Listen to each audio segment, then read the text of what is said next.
OTB AM. With Gillette, put your best face forward with our new and improved razors. 7:30, it's Wednesday morning. You're very welcome along to OTB AM. It's Ger Gilroy and Shane Hannon this morning. Shane, good morning to you. Morning, Ger. How are things? Yeah, very good. Also with us is Nathan Murphy. Nathan, good morning to you. How are you? Morning, lads. How's it going? Yeah, very good. Slightly better morning for us than it is for Ole Gunnar Solskjaer after what happened last night. Slightly better morning for us than it is for Jesse Lingard after what happened last night. If anybody missed this yesterday, the early kick-off, it was okay for Manchester United. They had a man sent off. It was 1-1. There was 94 minutes on the clock. And Jesse Lingard puts through the perfect through ball for one of the young boys players to run on, stick it past David De Gea, and all of a sudden a scratchy draw that everybody gives out about becomes a horror show and a horror start, and all of a sudden the doubts begin to creep in about Manchester United and Solskjaer's record. You're a Man United fan, Shane. How are you feeling? You know what? Feeling a little bit grim this morning, but I think it shows how quickly life can come at you, because Jesse Lingard came on at the weekend and scored a lovely goal. Massive moment for him personally after the torment he's had at United, never really reaching his potential. Goes off on loan to West Ham, excels, comes back, Ronaldo's back, the mood is good, he scores a goal against Newcastle at the weekend, and then he does that.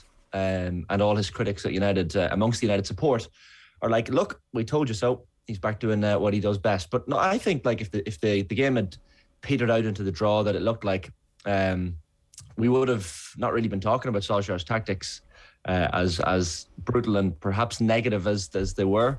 A draw would have been a good result, considering they played most of the match, a vast majority of the match with 10 men. But that goal changes everything, changes the headlines. Football is fickle, and now Solskjaer's head is back on a plate. Yeah, football isn't that fickle though, Nathan. It's fairly straightforward in a way. If you're doing well, everybody thinks you're great, and if you're not, well, then there's a new manager ready to come along at some point in the not too distant future, and that's the game, right? I get the sense Manchester United supporters are incredibly conflicted about Ole Gunnar Solskjaer, as a lot of people are, because he's such a calm head in the madness of Manchester United over the last couple of years, and he is a club legend for all that he did as a player. But there's just a complete lack of trust and faith that he has the qualities as a manager to get the very best out of this group. And Paul Scholes said it on BT last night. For once, one of that BT panel of Manchester United legends said he is the only one of those leading English managers that isn't at that elite level, because he hasn't won the trophies yet. And every time there's even a minor setback, the criticism rains in very quickly from United fans. I saw the result last night, and I was leaving kids training, and I said it to a couple of lads I was with, and both Man United fans, and both straight away, Solskjaer's not up to it.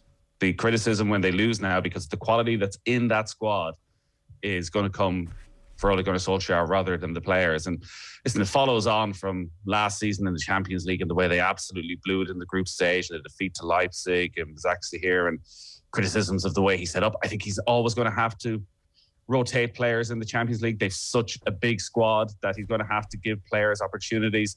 But we're only a few weeks into the season. You have a bit of momentum going. Stick with it. Go at what you had at the weekend. Get a bit of a run. Get that first win and ease the pressure on you. But yeah, the substitutions seems to be a constant problem for Solskjaer. Doesn't seem to be able to impact the game, and taking off Ronaldo and Fernandes together, whatever life there was in the Manchester United performance up to that just went completely in the last 80 minutes. I do have sympathy for Lingard. Was it the pitch? Was that a big factor in it? Was it that he didn't see the player? It did seem as though maybe as his foot hit the turf, the ball spun in a sort of funny direction. Oh, wow. Gymnastics to excuse Jay Lings is that, everybody wants Lingard to play for Manchester United who isn't a Man United fan. Shane, this point about the built-in love of Solskjaer and the extra time that he's getting versus other managers at this point, the record in the Champions League is really bad. It's 7 defeats in 11 games. What has to happen for that to disappear? At what point do the Manchester United fans go, look, the point about everybody else having won the Champions League, it's a good point? I don't understand the United fans, though, that jump on a bandwagon after one defeat last night. Yeah, the record of the Champions League hasn't been good, but it's not one defeat, though. It's not one defeat. It's the same movie that we've seen. Yeah, and look, his record in the Champions League is worse than Van Gaal and Mourinho at the club. But having said that, the squad this season. There's more optimism about the squad this season than there has been in recent years.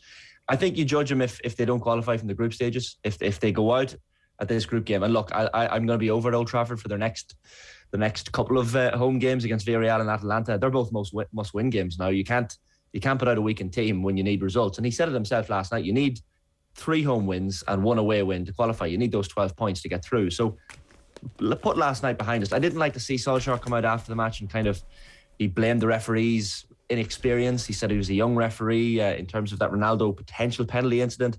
He blamed the pitch as well. He mentioned the fact that, the players probably aren't used to playing on that surface. These are professional footballers. I play five-a-side Astro with my mates every Tuesday night, and we get used to playing on Astro. These boys are fine playing on AstroTurf. Yeah, they're fine. They're 100%. Of course, it's easier on the legs for them to play on the turf, but I blame more that I think Solskjaer needs to certainly have a look at his decision making when you're 1-1 away to the young boys in the Champions League and you take off Bruno Fernandes and Cristiano Ronaldo and apparently play for the draw. It doesn't end up well, and you've lads like Donny van de Beek on the pitch, who's really, Donny was a great footballer for Ajax, but he's been chronic at United since he's joined, and I don't know what the answer is. When do you pull the plug on someone like Donny van de Beek? Solskjaer needs to make tough decisions, and look, I think he's capable of those tough decisions. He's a nice guy. He's a United legend, as you said, but he's someone I think who's got a good backroom team around him, and the likes of Fletcher and Carrick and Kieran McKenna and Mike Phelan. Does he? Like, we don't know that he does. We sort of assume that he does. Yes, they all come across as great characters and good lads. We don't know if they're the very best in the world at what they do, which is what Manchester United should have. And you use the word optimism there around Manchester United. It shouldn't be optimism when you look at that squad. It should be expectation. Manchester United should be looking at that squad and thinking, that is a squad with Manchester City not signing a striker that should probably be winning the Premier League this season and should certainly be contending for the Champions League. And the only reason there isn't that expectation is because of the manager. Like, when you look at the players, and you can say they didn't sign a defensive midfielder, but the money that has been invested, the players that have come through the youth system, there's very few positions in that squad where Manchester United wouldn't look to make massive improvements, with the exception of the middle of midfield. Yeah. But even then, they did spend 50 million on Fred. They did make an investment in that role. They just got it wrong. That didn't work out. And in fairness, Fred is a sunk cost at this point. Just trying to continue to turn him into a world-class midfielder it's unlikely to happen. He's probably the best player last night, though. Like, he has good games. I'm not saying he's world-class or deserves his place in the team, but he's been one of the bright sparks at some points this season. He's certainly not the answer, but yeah, for 50 million. Well, when you have too much, can you have too many choices? Because No. Sorry, I was just going to say, Jerry, because he's in a position at the moment where Marcus Rashford isn't there. Very soon, he's going to have to leave out one of Ronaldo, Greenwood, Fernandes, Rashford, or Pogba for every game. In all likelihood, one of those guys is probably going to have to be rested, or Sancho. So, if not two of those players. So, every time you leave one of them out and things don't go well, they're going to look at the selection, that he got it wrong. He rotated the wrong players at the wrong time. But there's options off the bench, there's strength and depth, and there's actually having 6 players for 4 spots, all of whom are absolutely world class.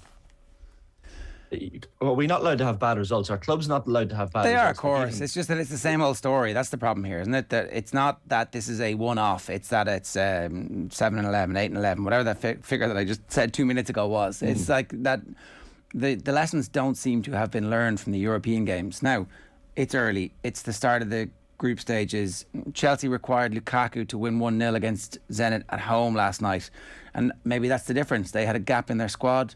They signed somebody to fix that gap, and therefore they go on. I did, and the comparison is going to keep being made with Lampard and the difference between Tuchel's Chelsea versus Lampard's Chelsea, and what it might look like if you had an adult in the room at Manchester United who had won the Champions League, or who was of that, because obviously Tuchel hadn't by the time he got there, and has now. The difference was, I think, at Chelsea, that they had a glut of central midfielders who can control a game and who can do what you need to do to play whatever way you want to play. At Manchester United, they don't have any of those players, really, who can control a game and who you can decide, today we're going to play this style and this is what's going to happen. What they have is a lot of centre-backs now, and if they decide to play 5 at the back or 4 at the back, it's like, this is how we're going to inflict ourselves on the opposition, and that's not quite really how it works, is it?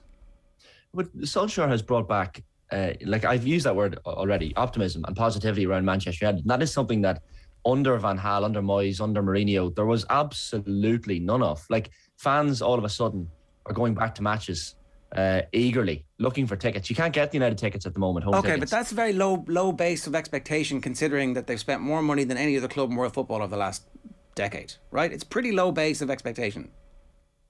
Yeah, but I mean, do you want to become a second club again? Right. Let's say United decide. Do you want to become a winning club again? Yeah, of course they do. But give Solskjaer this season. Give him the group stage at least before people start, putting the hammer down on him and saying, right, let's get rid of him. He's a man who's definitely changed the club, and he's changed the way they've played. He might have been relatively inexperienced as a manager. You wouldn't call Cardiff or Molde much experience, but he's probably proven that, look, with a bit of a philosophy, with a feel-good attitude around the club, with a couple of good signings, and with a good backroom team, or a seemingly good backroom team, you can start to do things. Yes, 100% he needs to start winning trophies. And if he doesn't win a big trophy this season, I don't think he'll be at the club next year. But with that squad, you would imagine he will win a trophy, whether it's the Premier League or the Champions League or the FA Cup, which you would take. You'd be very surprised with that United squad if they don't win any sort of trophies between now and the end of the season. He deserves at least that. Yeah, well, it's in the field of outcome that they might not win something this year. It's definitely possible. Can you just explain to me what that philosophy actually is? Well, it's a possession-based game. He's changed. Like, if we had someone in that the two holding defensive midfielders role that was an excellent player, and that's probably okay. Hang on. So your answer is if we get somebody better to play in the team, we'll have a philosophy. That's how the answer started. Yeah, of course. But his philosophy is something that's changed. Like, watching United play now is completely the antithesis of watching United under Mourinho. That's a false opposition. The Mourinho thing was just a stupid idea. Like, that was the club's hierarchy, not paying any attention to world football and going, this guy has got a great record, he's going to do some excellent stuff for us. But Mourinho you're not playing Mourinho's Man United. You're playing Klopp's Liverpool, Tuchel's Chelsea, and Wagner's Young Boys. That's who you're playing. It's other opposition. It's not the ghost of the post-Ferguson era, and it's not Alex Ferguson's Man United either that you're playing. What you're playing is world football right now. So what you need is a philosophy to beat those, not be slightly better than you were. But you have to is there a possession-based philosophy, Shane? Because I think the one problem with Manchester United is that you don't know what you're going to get every single week, and that even within games, United are terrible at times. They'll have these 20, 30-minute spells where nothing happens. But because of the investment they made, because of the world-class talent, they're always going to win the vast majority of games. Even the 3-4 Premier League matches this season, there have been spells in those games where nothing has happened, where they haven't been able to hold on to possession. But because they have the genius of a Ronaldo or a Greenwood or a Pogba, they'll beat those lesser teams. But you don't turn up to Old Trafford, I think, and maybe this changes quickly this season, but at the moment you can't turn up to Old Trafford and expect that Manchester United are going to play a certain way, the way you can with a Liverpool or Manchester City or Chelsea. You have to look at areas in the pitch, right? So Luke Shaw was an absolute shadow of a footballer and a person probably under Jose Mourinho. Solskjaer has taken him under his wing, and look at the player he is now. Wan-Bissaka has come into his own. Rush of blood to the head last night. Yeah, both we had positives. a central defensive. Yeah, of course, but these are decisions that Solskjaer has made. So we addressed the central defensive thing. Lindelof probably wasn't strong enough. He goes and signs Rafael Varane, one of the best centre backs in the world. Bruno Fernandes comes from absolute anonymity, to be honest with you, at Sporting Lisbon. Signs for United, and what a signing that was by Solskjaer. Bruno Fernandes was one of the best midfielders in Europe. Yeah, of course, but he was like, in Premier League terms, not a lot of people would have thought that he could become as good as he has become. He's a player that was United probably signed him for less money than he was worth, clearly, after the way he's been playing. And players like Mason Greenwood, who's come of age under Solskjaer. What about Jadon Sancho? What are we thinking about the massive outlay that they've waited a year and a half, 2 years to get Jadon Sancho into the team? How's he getting on? Well, this is the pressure of Manchester United, isn't it? Listen, I think Jadon Sancho is going to go on and become a great Manchester United player, but it's much like Donny van de Beek and Jesse Lingard. They both probably may have the skill levels to play for Manchester United, but to play for a club of that size, you need the mentality as well. You can't have games like last night where you get a chance and don't make any impact, or Jesse Lingard makes such a horrific mistake. That's the difference between the very top level and just been slightly off it, and being able to excel at West Ham and been a brilliant Premier League player, but not been able to do it all the time for Manchester United. But you'd have to assume with what Jadon Sancho has done in the Bundesliga that he's a step above both of them. Yeah, he's a safe enough signing, I think, Sancho. Like, so far, definitely he hasn't really had any game where he's really stood up and shown what he's capable of, as he did at Dortmund last season and the season before. But he's definitely someone that will come of age. I think Donny van de Beek is a more worrying situation, that he was someone who he's really had enough time. You know, he's had a full season. Granted, he didn't maybe get as many minutes on the pitch as he probably wanted, or some people would say deserved. But he's been disappointing. But then he starts the game last night. The last night's team selection was fairly baffling, and I guess that's why people are going so hard at Solskjaer this morning. Shane, we didn't bring you on here to beat you up. Apologies. Like you're I can take it. You're not personally responsible for what's going on, but it's interesting that you're still you're on board and you're defensive and you're fighting the good fight for United at the point where you still think this is an experiment worth persisting with. You're still all in on Solskjaer. I just like that. My dad always tells me a story about I think it was 88 or 89.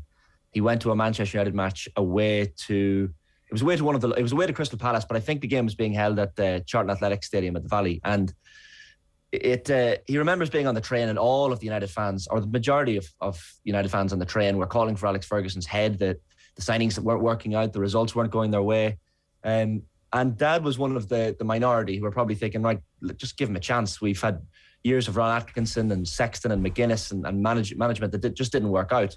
They're the equivalent of the Van Hals and the Mourinhos and the Moyes now. So I'm not saying Solskjaer is going to become Alex Ferguson. Well, but you have to that's the comparison you're making. Yeah. You have to keep what managers deserve time is my point. And look, if Solskjaer doesn't work out, if it's a failed management at the end of the day and he doesn't win a trophy this season, fine, good luck, and we'll bring in someone else, someone better. But he deserves that time, I think. Can I just point out though, it's really good that you draw that track record of the club of giving managers time.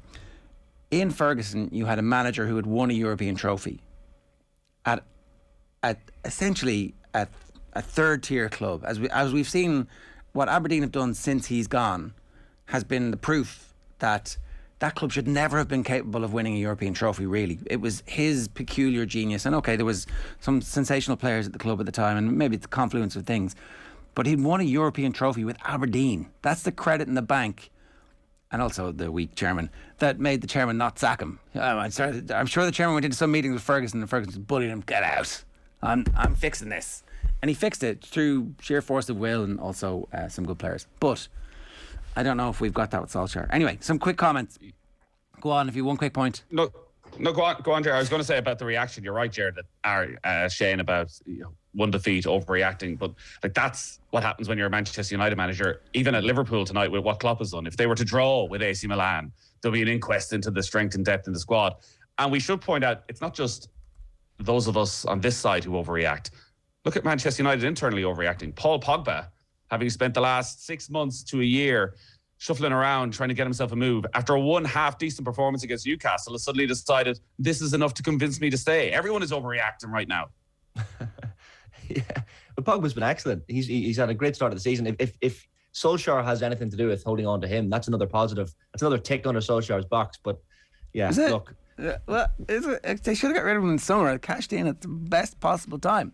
Okay, so Wolves battered United only a couple of games ago without getting the result. United ain't winning no league under Ollie, says Kieran.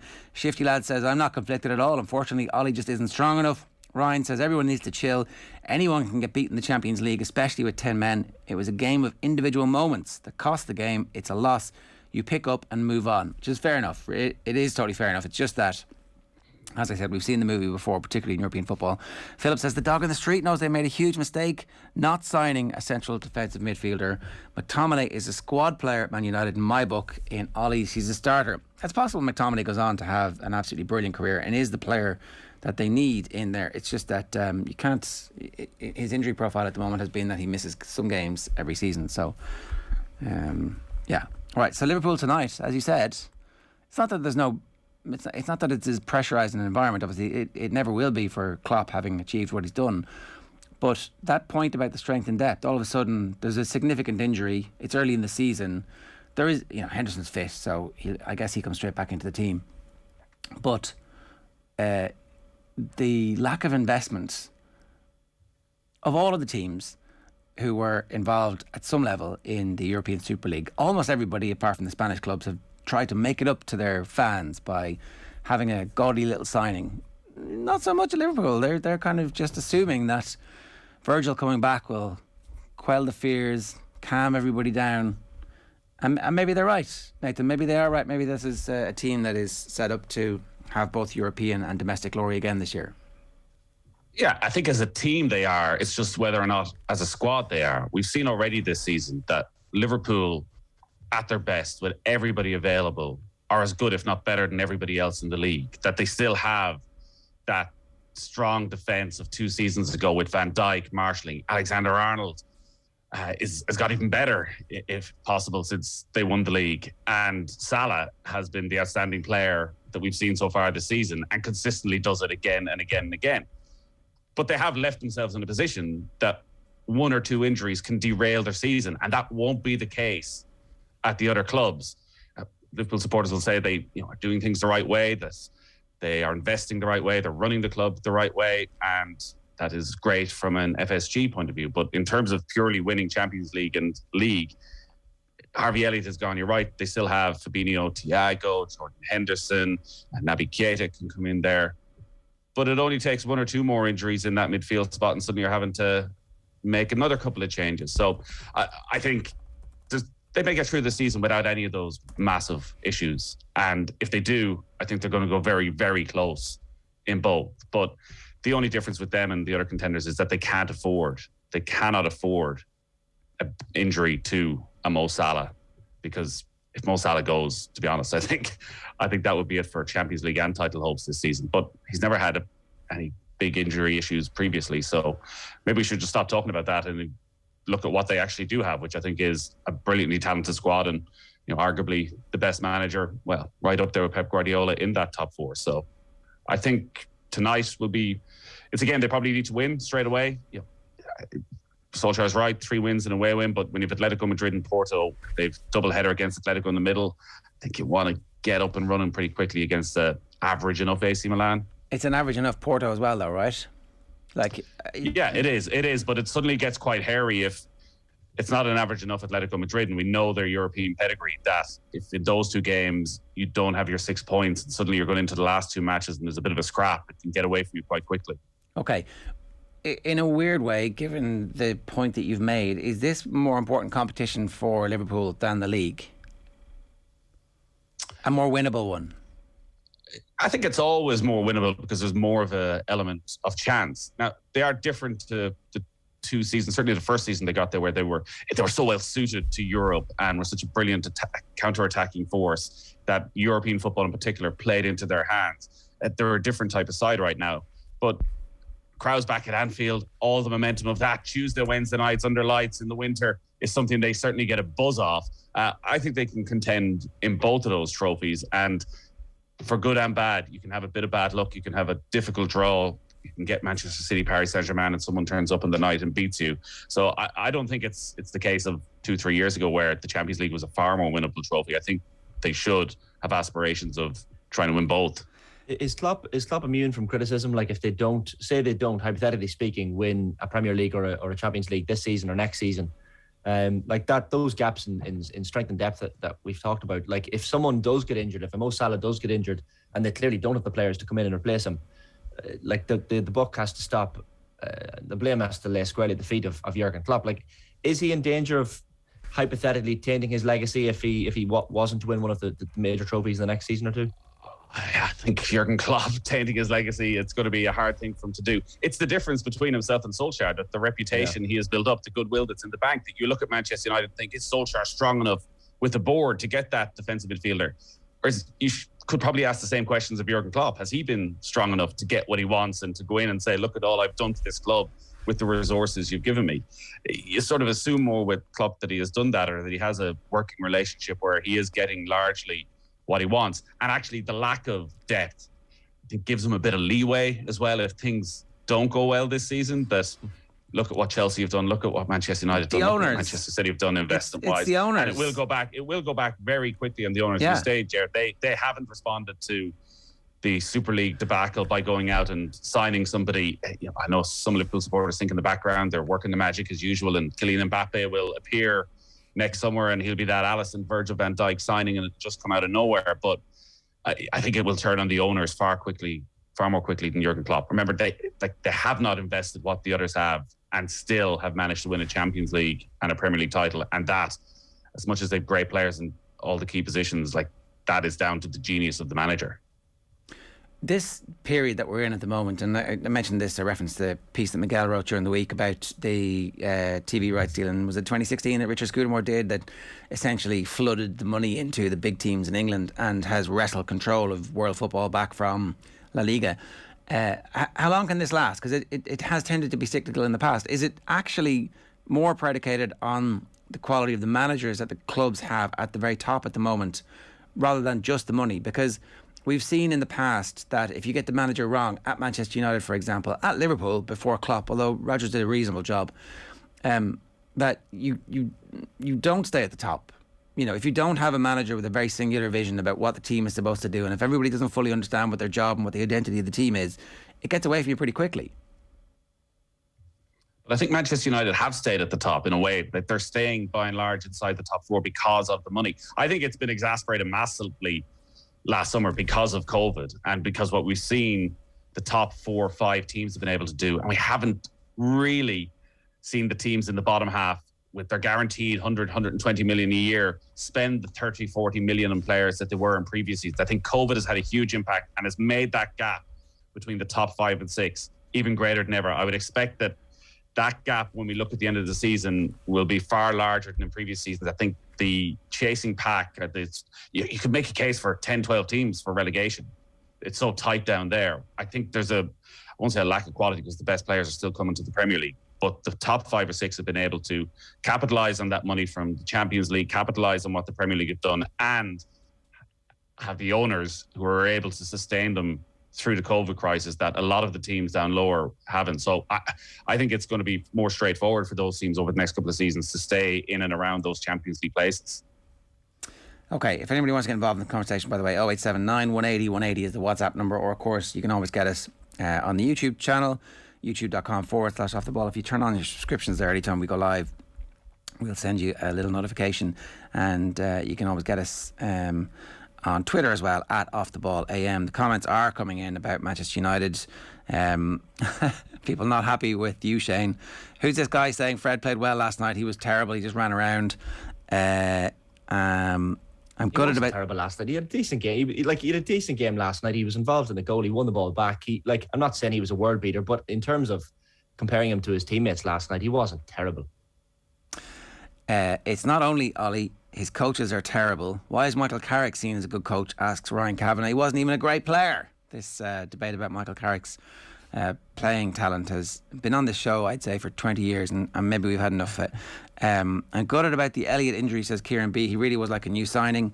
Could have covered a spot up front for the front 3 as well. Very sad for the young lad. Is that true? Could he play up front? Is that the view, Nathan? Well, there was a feeling that he could have maybe played. If you were resting Salah, he could have played out there, or maybe resting Mane. He's a very young player. He was a really good option to be able to bring in and bring out and use when you want. But I don't think it's at the level of a setback of what happened last season with Van Dijk. Okay. They are hoping that he'll be back as well before the end of the season. So the surgery was successful. I've yet to see a club say, "Oh, look, this surgery was a complete shit show." It's absolutely. If we'd got a different ruined. surgeon, which we'd got a different surgeon. Still have yet to see that press release coming through from the club or the news that no, it's all good. So we'll see. And if he doesn't come back, I mean, no one actually is held to account for that information coming out. So again, we'll see. It's 8 o'clock this morning. We've got to talk about the situation in Kerry. So Peter Keane is still in the running for the job. He's been asked to essentially, come back and try and get another term that wouldn't just be 1 year on it. Jack O'Connor is the official bookies' favourite, and Seamus Moynihan has emerged as another potential candidate. And to add a level of intrigue with all this, it's the existing management team, and it looks like a fairly similar backroom setup. It's Jack O'Connor, and the name Declan O'Sullivan is being appended to that. So Jack would bring Declan O'Sullivan along, and then there would be a succession plan in place. So it's kind of it seems like it's the type of thing that a well-run county would do. Jack O'Connor was very recently, the under-20s manager, and if he hadn't gone off to manage Kildare, it might look like Kerry County Board had this plan in place the whole way through. And then Seamus Moynihan is very intriguing because obviously he's one of the greatest players ever to play the game, and maybe his reputation would be even higher if they hadn't forced him to play fullback for the best peak years of his career when he was a makeshift fullback, Maria, and ended up being still the classiest footballer on the pitch almost every single time he played. But there's a suggestion that he might be able to bring Donny Buckley back as part of the backroom team, and Donny Buckley's coaching talent has begun to reach the mythic proportions of Wes Hoolahan and Andy Reid when he wasn't there. In absentia, the reputation grows and grows and grows and grows. And look, I'm being mildly facetious there because it's clear he is an outstanding coach that seems to have the respect of absolutely everybody. And the Kerry County Board in the past have loved him so much that they kind of insisted that he was part of the backroom team with Peter Keane, and then obviously that didn't work out, and he ended up with Banty, and we saw how close Monaghan were to ultimately maybe winning an All-Ireland this year, Shane. I don't know. So this level of intrigue about Kerry football is going to keep us pretty entertained for the next while. There's a few other points about this, right? The selection committee, as announced yesterday, is constituted. The person in charge is the chairman of the county board, obviously, but as far as I know, his term's come to an end. So he's going to be centrally involved in making this decision, but it'll be the new chairman and the new county board constituted who will actually end up living with the decision, which I'm not sure. Maybe you want everybody aligned. Maybe it doesn't really matter. Maybe the next chairperson of that county board will automatically have a say or a viewpoint or just row in behind it. And then also, as far as I know, one of the potential candidates, the three candidates that I've named, has had one of the selectors of the new role as a selector in their backroom team in the past, which you would think would be a bit of a barrier to being involved in the selection of the role now. So certainly in Kerry, there is an assumption that the factions already have support within the group that is making the decision. So it's this is so Kerry, isn't it? Like it's just the fact that there's so much made over the appointment of the manager is no surprise. But the fact that they've even appointed this subcommittee would suggest Peter Keane isn't the only person being considered. But I would imagine, given that it seems Keane is still interested in staying on and the support is there for him, I just expect in another week or 10 days it's going to be confirmed that Peter Keane is staying on as Kerry manager. I know this is the last one, as you said, of his term, but I would not be surprised if he's still at the helm next year. Last week I wouldn't have been surprised at all. I thought that I actually thought that the victory was a good result. That look how close we are. We're getting there. We've seen these guys up close. We drew with them, which Jack O'Connor didn't manage to do at his time as Kerry manager. Would have been my argument if I was on the Peter Keane camp. And I don't know. Now I think that the emergence of Moynihan, and if the reports about Donny Buckley being potentially part of that backroom team, that's very compelling. It's kind of a clean, new, but also old group. Well, from a neutral's point of view, like the next couple of weeks are just going to be so interesting. It's a real shame that Owen Sheehan has taken his holidays, or maybe he's taken them at the right time and he's down stirring the pot, and suddenly he's going to emerge in a high-powered PRO job under which side will he align to? But if Peter Keane wants to stay on, and Jack O'Connor, it seems, is very clear that he wants the job, does this become public? Does this become? Do we need to get Seamus Moynihan, Peter Keane, and Jack O'Connor on the show together and make them present their case as to why they should lead the finest generation of Kerry players for the next 3 years? Should they come forth with their backroom teams? Is there interviews taking place? Is there any sort of a public element to this? Are they all on terrace talk some night and there's a back and forth as to why I deserve it? And as you say, well, Jack O'Connor had his chance, but Tyrone are coming back and they're a force. And we know that Jack, when it comes to Tyrone, there is kryptonite. So do we really want him there? Is that how Peter Keane has to go about this? Or is it all sort of cute horror politics in the background? I don't know, but it's pretty intriguing, isn't it? I think the fact that Jack O'Connor has Declan Sullivan in his backroom team, or allegedly, that's the again the reports, like that looks like it would be an off the shelf. We planned this all along. Look what the experience that Declan has had with the under 20s, and he's clearly a brilliant football mind. It seems like as a coach he is as plugged into the game as he was as a player. So there's actually, if any of those three solutions were to come off, you'd have to say that Kerry football is in a pretty good place. And actually, the process of making everybody go through this is acceptable. It's just that the terseness of the statement and the fact that they didn't even thank the previous outgoing manager for what he'd done for the previous 3 years, that stank to me, I have to say. So it feels like... Is there a way of bringing them all together? Like, is that wishful thinking that somehow at the end of this Kerry football is united? Because that's a pretty frightening prospect if you have, as you say, a succession plan. But you're talking about big personalities in Kerry, and there's so many more of them coming through quickly in coaching, where we've Tomas O'Shea now gone coaching. We know Kieran Donaghy is there, Mike Quirk is there. Any amount of younger players who are going to come and bring a fresh thinking to this, that like, does this get down and dirty pretty quickly? Because it is the immediate future. You are the guy who's going to be over David Clifford for the next 3 years. That is a very attractive proposition, that if you're Seamus Moynihan, I'm going to do everything in my power to get that gig. If you're Declan O'Sullivan and you're Jack O'Connor, I'm going to do everything in my power to get that gig. Like, where does this go? Or is it just there's 5 men on that shortlist who make the decision and they keep it quiet and the press release released next week and that's it, done and Peter Keane's back? Yeah, like, you want to Mick McCarthy, Stephen Kenny kind of succession plan in Kerry. Like, this is the time to become Kerry manager. I think it's a pressure position at the best of times, but I think the defeat to Tyrone almost takes away a little bit of the pressure next season, because this is a Kerry squad, as you said, like, they're going to win the All-Ireland in the next 3 or 4 years. Are they? Whoever takes over. You just can't say that anymore. Is that not the problem for Kerry? They've spent the last 3 years saying this Kerry team are going to do this, that, and the other, and they haven't done any of it. And they're still young. Look, they're still young. These players probably have learned a little bit from the Tyrone game. I mean, nobody really saw that Tyrone win coming. Maybe they were a bit naive heading into that match. They probably didn't play like they could have played. But Peter Keane, I think, one more year. Give Peter Keane one more year. See what he can do with this Kerry team. You might say he's had 3 and he still hasn't won the All-Ireland with them, but you just want to keep Donny Buckley up in Monaghan. Well, I was going to say I've spouted lovely things about Donny Buckley on this show in the past, and by and all, the word from inside the Monaghan camp is that he is absolutely adored, and the players love him, understandably so. But he lives in Clare.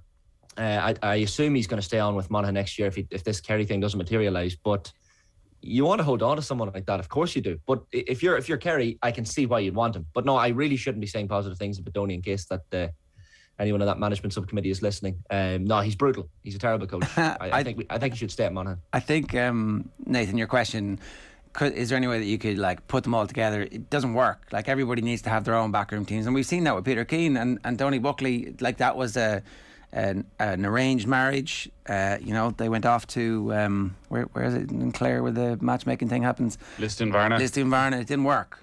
It didn't work, and he's ended up going off and spreading the gospel of Kerry football elsewhere. So unfortunately that is not the case. Can we briefly talk about golf, because we're gone way over time here, and Daniel Harris is standing by. Matthew Said is writing today in the London Times about how money ruined Rory McIlroy. The tragedy is that retaining childlike enthusiasm isn't easy when money intrudes, a bit like those children who received the glossy prize for drawing. In this respect, I have often wondered if the turning point in the career of Rory McIlroy was that god-awful press conference in the Middle East when he announced a £100 million sterling deal with Nike, changed his clubs because of the vast carrot dangled by the American conglomerate, and talked about himself as a brand. The boy who had once bounced around the course like Tigger had become a corporate man. He's a fine player, but he never reached his elevated potential. Does golf, does money ruin sport? He's like, Raducanu, she can't, please don't let the money ruin her. Like, almost as if money isn't important in life, It's only rich people who think money's not important. Yeah, I'm not sure that fully stacks up on Rory McIlroy. Like, McIlroy changed clubs in 2013. 2014, he has the best season of his life and he wins 2 majors. He's had many, many very good seasons. Facts, Nathan. They're right. Facts. Don't be bringing facts to this. He's right that Rory never got to the 10 majors where we all thought he might get to, and you'd have to imagine won't get there at this stage. And he would be the first to admit his priorities have shifted as the years have gone on. But a bunch of young, brilliant American golfers came through. Exactly. So they did. It wasn't like he was the new Tiger Woods. A bunch of new, amazing golfers emerged from the collegiate circuit who were all capable of matching him. And I would say that is maybe the comparison he should have been making with Raducanu. She now is going to be talked about as the next Serena Williams, and that means she's been elevated to a level that she's probably never going to be able to match. Maybe she can. Maybe she is that generational player who dominates the women's game for the next 15 years, but it's probably unlikely. She may still go on and win 6-7 Grand Slams. That is an unbelievable career. And that's with Rory McIlroy. It's the Wayne Rooney conversation of, Rory McIlroy is the best player of his generation. He's the best player of the post-Tiger era. Yet still, it feels as though it's not enough. Maybe it is enough.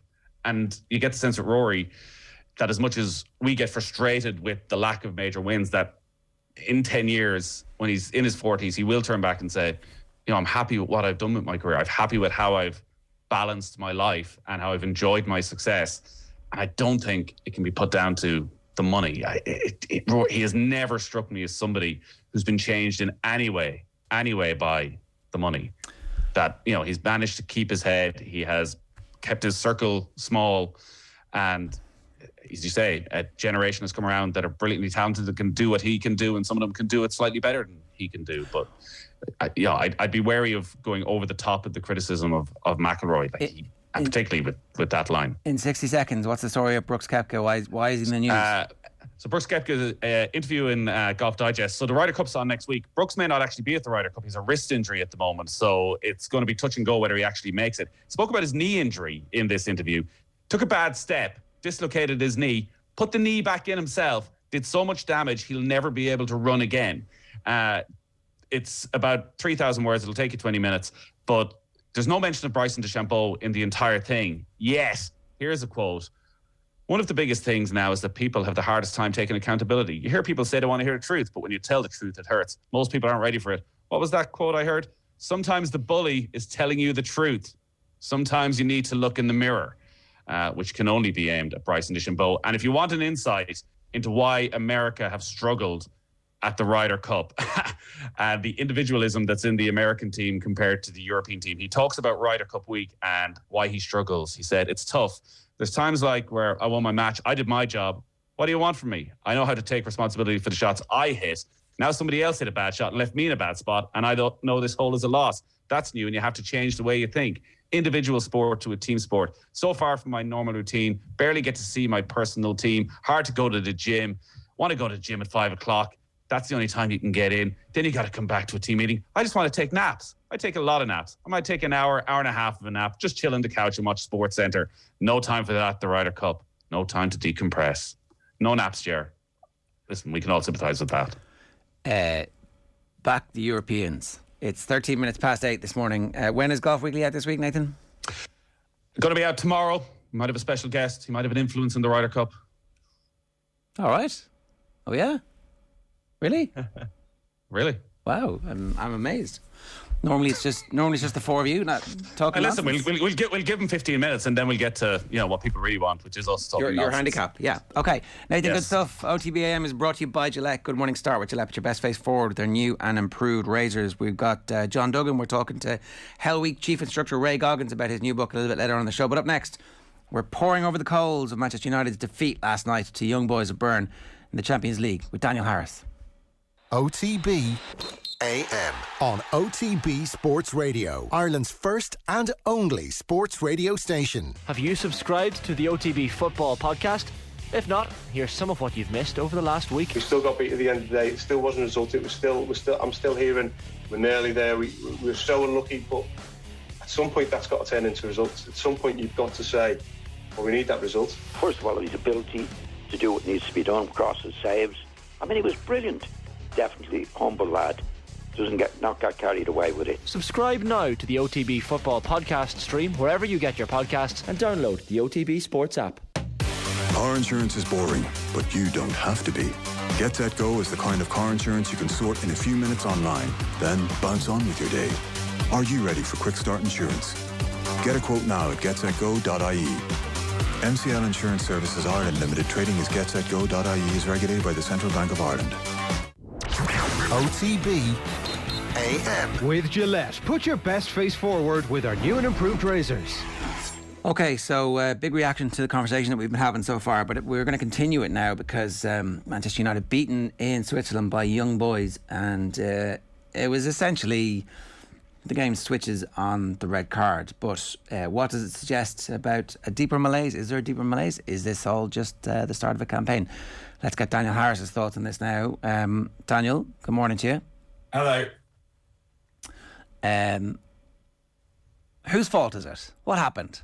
Is it Jesse Lingard's fault? Is it Solskjaer's fault?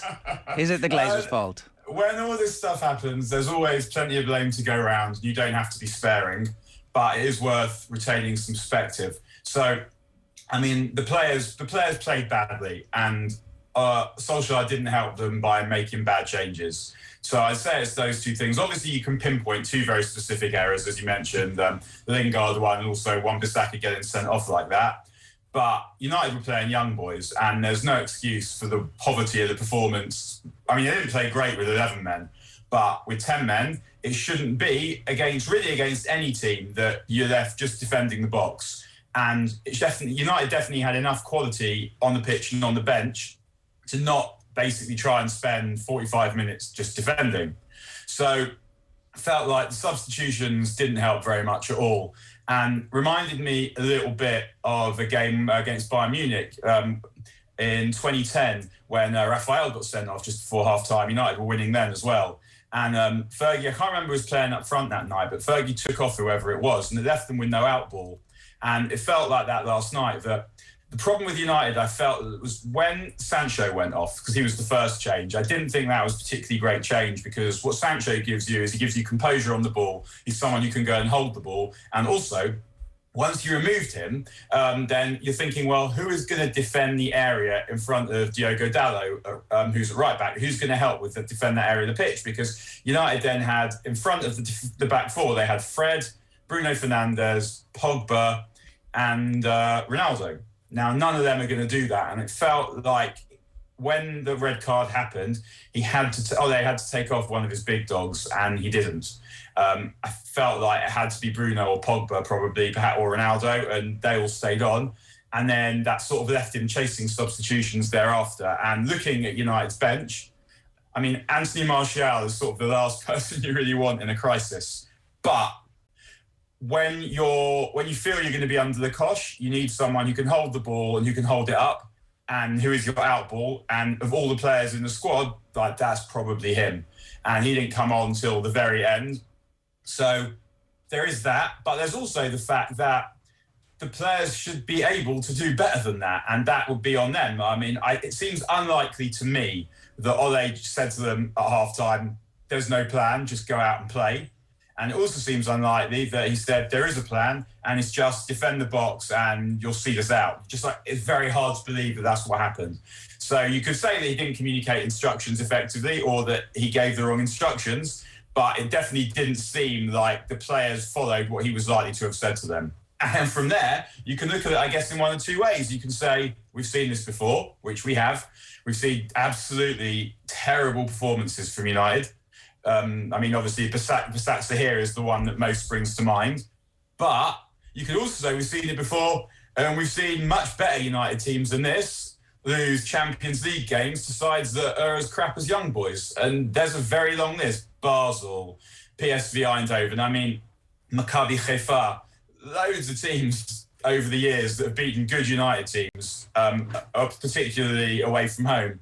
So on the one hand, you could think, well, it's pointless getting too excited about that. But on the other hand, you might think the same old errors were being made, poor in-game substitutions, and not enough ability to hang on to the ball. Because, I mean, the most obvious recent comparator is what Chelsea were able to do when they went down to 10 men at Anfield, and they did a really good job of seeing out. I mean, they did concede, but of not looking flustered for 45 minutes every time the other team had the ball. So, I mean, there it is. Yeah, I think the comparisons with Chelsea are going to haunt Solskjaer until he wins a significant trophy. And the difference between the squad that, we made this point a little bit earlier, but the difference between the squad that Tuchel inherited and the Manchester United squad is that the squad that Tuchel has is festooned with brilliant midfielders who like to get on the ball and can control games either as defenders or as attackers. You know, there's even their best young forwards are kind of deep-lying forwards who like to be involved in the midfield scenario. Manchester United are shorn of those central midfielders, and so therefore, when it comes to Solskjaer trying to shape the team, he's trying to shape it with wing backs and centre backs and do it that way, or with his forward play. And there's a chronic shortage in the key area in the pitch that Man United have at the moment that it's very difficult for anybody to overcome. I think that's a little bit generous to Chelsea. I don't think I've seen Chelsea control that many games against good teams. I mean, which ones are we talking about here? I think that what Thomas Tuchel did, and he is obviously a really good coach, but I think people do get too excited about the coaching rather than looking at what he did.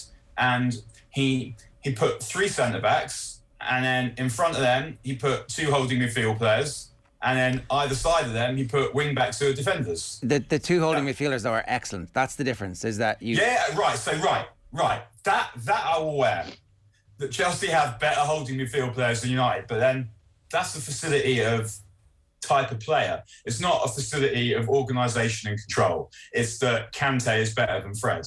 Okay? I mean, I feel that we're all aware of that. And so then it's fine for us to talk about it in that context, but then to make it just like an issue of control and coaching is not necessarily the case. I mean, I'm not saying that Tuchel isn't a good coach, and the way that Chelsea move the ball, you could argue, is perhaps looks like they've been given better instructions than United, perhaps. But it's also a massive facility of the players that there are. United have risk-taking midfield players. They have Pogba and they have Bruno, players who try things, give the ball away. Like, they're not a team that tend to move the ball. Now, really, they should be, because these are technical players. These are brilliant players. And they should, as well as being able to look for killer passes often and pull off killer passes more often than most, they should be able to just pop the ball around as well. And why they're not able to do that, I don't know. I mean, I bet that every morning they begin their training session with rondos, where they're literally practicing the kind of skills and the kind of movements and the kind of cohesion that should have stood them in good stead last night. But for some reason, they weren't able to pull that off in a match situation. And I think that is something that they definitely need to work on. And I don't know if it's an issue of coaching or an issue of instruction or an issue of adaptability of the players. I mean, when I remember Wayne Rooney was on a Monday Night Football a couple of years ago, and he said that when Fergie's teams went down to 10 men, Fergie didn't really do anything. He just left the players on the pitch to reorganise. I don't know if that's something that Solskjaer saw and thought, well, that's fine, and maybe he doesn't have players who have a good enough system in the first place, or maybe he doesn't have just good enough players who are able to do that. But you do see these games. I mean, if we look at the season now, we've seen United play, 5 times this season. They play really well against Leeds, but they haven't played that well otherwise. They were crap against Wolves. They weren't great against Newcastle either. And again, Newcastle was another one of those games at the weekend. You could look at it and you could say, well, look, hang on a sec. They haven't played well and they still scored 4 times. Or you could say, well, they haven't played that well. Why haven't they played that well? They should be playing better than that. And it feels like they're still settling. Sancho's still settling, because what happened with him, I think, was that he basically had the summer off because he didn't play for England very much, but then he still then got time off subsequent to that. So he hasn't really had pre-season, and he also isn't really match fit. Then you've also got Shaw and Maguire, who played a lot of football in the summer and have come back, and both good in the first game, played with real authority, and it looked like they brought back their Euro 2020 confidence, where it felt like they'd sort of established themselves as 2 of the best players in the world in their position. But they're looking a little bit ragged now, and they're probably what they might need is a rest. But and that sounds ridiculous after they've just had one. But maybe they need more of a rest, or they just need some time to get up to speed. And you could just say, well, that's what we're seeing. We're seeing players settling down again, and a team settling into a slightly new way of playing. And as I said at the beginning, or you can say, well, we've seen this before and it keeps recurring. And the thing is after the Başakşehir game last season, United didn't play terribly very often after that. It wasn't, I don't think you can say it was a watermark, because we still had the disaster in Leipzig, as Solskjaer likes to say. And we still had another very bad other performance, a very, very bad one against Leicester and 1 or 2 other bad ones, but they didn't play that badly after that. The thing is it does sometimes seem with Ole like the answer is always just get better players. And that isn't the only answer. They do need a better method. They do need more composure. And they felt like that they defended with quite decent composure yesterday, but the bit that comes after that was miserable and not for the first time. So you do worry when you see these things happening over and over again. But when they do tend to happen, things do tend to improve afterwards as well. So it's always that balance. Daniel, you've mentioned Alex Ferguson there a moment ago, and like it strikes me that a manager with clear leadership, like he has, sometimes when a game goes wrong or decisions go wrong, they take the blame and they stand up in the post-match interview and kind of say, yeah, you know what, we screwed up there, and hold the hands up. Like, granted, the Aaron Wan-Bissaka red card, of course, that's a viable excuse for last night's result. But when you see Solskjaer coming out after in the post-match interview and kind of suggesting the referee's inexperience perhaps cost United a penalty when Ronaldo was pulled down, he suggested the pitch maybe wasn't up to what United players are used to. Like, would you like to see maybe Solskjaer come out after these terrible results and kind of just say, you know what, I screwed up there. I shouldn't have taken off Ronaldo and Bruno when we were chasing a win or a result? I think the first thing to say is that I'm sure he knows what went wrong. I wonder if he's exactly certain what to do to stop that from happening. But he did. I don't think it's fair to say that because, number one, Fergie would talk any old nonsense when things went wrong to misdirect attention from mistakes the players had made, mistakes he had made. So I don't think that's fair. And he did say we didn't play well enough with 11 men, never mind 10. It's not that he didn't say that. He did. And there's also a point of it's early in the season, he wants to protect his players, and there were two very obvious mistakes that they made, Wan-Bissaka and Lingard, that you don't really want to go to town on them because those players will know they screwed up. And I think, do you not think it's fair that he mentioned the ref not giving a penalty? I always say this, and I believe it, that you never lose a game because of the ref. But someone shoved Ronaldo in the back when he was one-on-one with the goalkeeper. That's a penalty and a red card. And the more times I watched it slow down, the more times you could see the defender did a brilliant job of getting really, really close to Ronaldo. So he obscured the fact that his arm was across his own chest, shoving him. But I've absolutely no idea how VAR missed that. Again, that's not why United lost. United lost because they made two horrendous individual errors and they played very poorly. But I would not expect a manager to mention it. He didn't make a massive fuss about it. But do you think it was a penalty?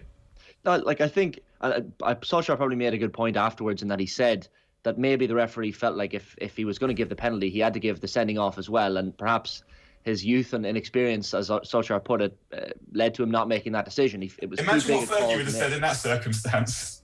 I don't think Fergie would have been quite as placid, actually. I think he would have been absolutely steaming if United had been denied a penalty of that ilk. Again, it's not why United lost, but someone got shoved in the back when they were one-on-one with the goalkeeper to basically finish the game, and the ref didn't give it. I would definitely expect the manager of that team to say something. I mean, I expected Bruno Lager to say something about the goal that United got when United beat Wolves, and that was seemed like a much tighter decision than this one. So I wouldn't look too carefully at what Solskjaer said because he's reacting immediately after a defeat. He's doing what he thinks is the best thing for his players. The question for me would always be, well, what are you going to do about it? And do I think that he knows why things went the way they did and all the stuff that he might not have said?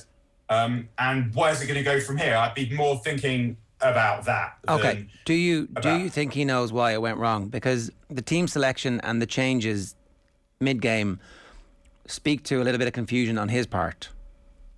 Yeah. I think that, as I said, I think the first change was a panic. I think he made the wrong decision in taking Sancho off. Totally understand why he brought Varane on. Like, you've got one of the best defenders in the world on the bench. You're expecting to have to do a lot of defending. But it felt like he was always kind of chasing because he made that wrong first change. So I felt like I think he probably does. He probably will be able to assess what he got wrong. I don't think that he thinks, well, it was just the players. The question is more, do I think that he knows how to deploy this team to control midfield? Or does he even have the players to control midfield? And that, I don't know. Like, there's not an overwhelming amount of evidence to suggest that he does, but there's enough. As in, I can think of games against good opposition that United have bossed. United, like this stage last season, United went to Paris and they were better than PSG. It wasn't just like a rearguard action with a few counters. They went and they were the better team. So they are capable of doing it. They're not capable of doing it often enough, I would say. And these kinds of things happen often enough. So when you look at coaching and management, there are lots of different aspects to them, and Ole is better at some than others, and the question is whether he's improving enough in the ones he's not good at, which is the kind of movement of the ball, the controlling of games. And what the player that I wanted him to sign this summer was the player that might have helped do that, a number 6 who would help control the games with composure, to take the ball and to build the play. And United didn't buy that, so they're trying to find a different way.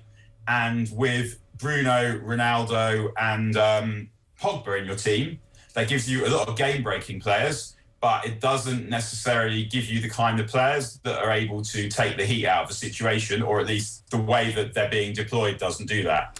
And Bruno and Pogba should be able to keep moving the ball, give and go. And for some reason, they don't seem able to do that. And I don't know if it's the instructions that they're getting, or I don't know if it's them, because there's no reason to think that they don't have the football brain or the soft feet that makes them able to do that. And I don't know what the answer is. There are a lot of people out there that are absolutely certain that they know the answer. They don't. So, yeah, sometimes it's all right to say that you don't know. Is Van de Beek in any way part of the solution here? Oh, man, he must have been absolutely spewing last night. I don't know. Again, I haven't seen enough of him. Do I think that you could play him? Because where does Van de Beek go? If you assume, right, that Bruno and Pogba are going to play all the big games, so then is it possible that you could have a 3 in midfield, those 2 and Van de Beek? Now, the only way you could is if you start to play a more Guardiola possession-heavy style. United don't really do that. They're mainly trying to get the ball forward. Those 3 players, in theory, should be aware enough and technical enough to move the ball between them better than most opposing midfield trios. They're never going to play together as a 3, I wouldn't imagine. So then Van de Beek, what you're looking at him is mainly as an alternative to one of them. I mean, I know that he started with all those 3 yesterday because Pogba wasn't playing in midfield, he was playing on the left of the attack. But in general, I don't think we're going to see that too often, because if you do that, you've got Pogba, Ronaldo, and then you're only picking one of Sancho, Rashford and Greenwood, which just seems a waste and unlikely. I think that it may be, and I hate to say it, but it may be that the midfield has to be Fred, McTominay, although he wasn't available last night, Fred, McTominay and Bruno. Maybe that is the only way you're able to control midfield with the squad that United have, which is a problem. I don't know. So Van de Beek, to me, seems like a rotation player. Is he going to be good enough to be a rotation player? And he did all right last night. We didn't really see that much of him, and then he went off. But I would never have judged him on what I saw last night, because why would I? I mean, you need to judge people, you need to give people more opportunity. So I don't know, but I thought he did all right last night in the time that he was on. Probably wouldn't. Would I have taken him off? Probably not. Probably would have taken off Pogba. But there we are. Daniel, how do you see the defensive shape building? I know Lindelof probably was glad to get the game time last night. Like, he's recently been made Swedish captain, and yet when Rafael Varane is signed, you don't really see where his game time is going to come from. Then all of a sudden he gets the match last night, and then at one point you have the 3 of them on the pitch. You have Varane, Maguire, and Lindelof, and you forget that you have the likes of Eric Bailly and a certain Phil Jones languishing in the background there at Old Trafford. But how do you see the 3 of those main central defenders getting enough game time? Lindelof especially, like, surely minutes on the pitch is going to be an issue for him. He's a third choice. He's a rotation player. I don't know. I mean, my guess is that they didn't want to risk Varane, who has had injury trouble previously sometimes, on an artificial pitch, or they thought that Lindelof was good enough to get the job done, which he should have been. I don't think there's anything particular to read into that. Sometimes you don't just have 2 centre-backs, and you have and your first 2 centre-backs will usually play most of the games, but they won't play all of the games. So I think that, Lindelof is a very good third-choice centre-back. He's not good enough second-choice centre-back. And because the things at which he needs to improve are being strong and being fast, and it's not going to happen, he's never going to get very much better than he is now. If I was him, I'd be hammering down Ole's door saying, let me have a try as a number 6, because he has played there when he was younger and he can pass the ball. I don't think that it was a massive thing to leave out Varane last night. I think that it was probably just a sensible fitness decision, and it was a decision that shouldn't have come back to bite United. And I totally understand why they went to 3 at the back when they did, because they wanted to get Varane on the pitch, and they thought they'd be defending a rear guard. The problem wasn't the fact that they played 3 at the back last night. The problem was the way they passed and moved when they tried to get up the pitch. And you can do that with 3 centre-backs, and you can do that with the quality of players United have on the pitch. They just didn't. Last one from me. If Fred, McTominay and Bruno is the midfield that works, where does Pogba fit? Does he then become a forward and that's it? You just decide? Sometimes there are games. I mean, you saw it at the weekend. There are games when you don't need Fred and McTominay. And ultimately, the first thing I would like to do is I'd like to see a midfield with McTominay and Fred and Bruno in it. Because the reason people were talking about Newcastle being able to run through United's midfield last weekend, partly that was because United were attacking in numbers. You can't attack in numbers and occasionally not be short-handed when the opposition counter. That will happen.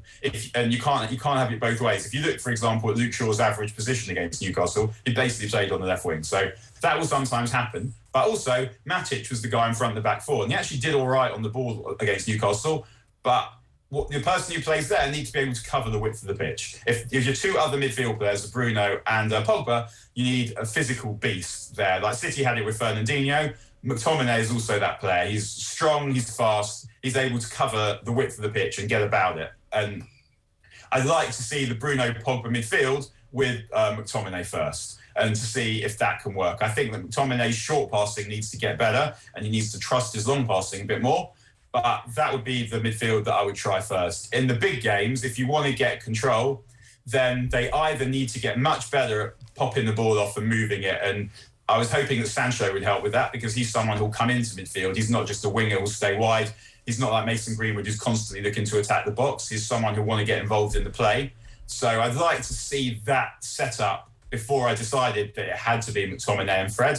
But yeah, there is a chance that McTominay and Fred are both necessary to have any midfield control against the better teams. How much of a leash does Solskjaer have? If he doesn't qualify from this Champions League group, is that a terminal blow to his career at Manchester United?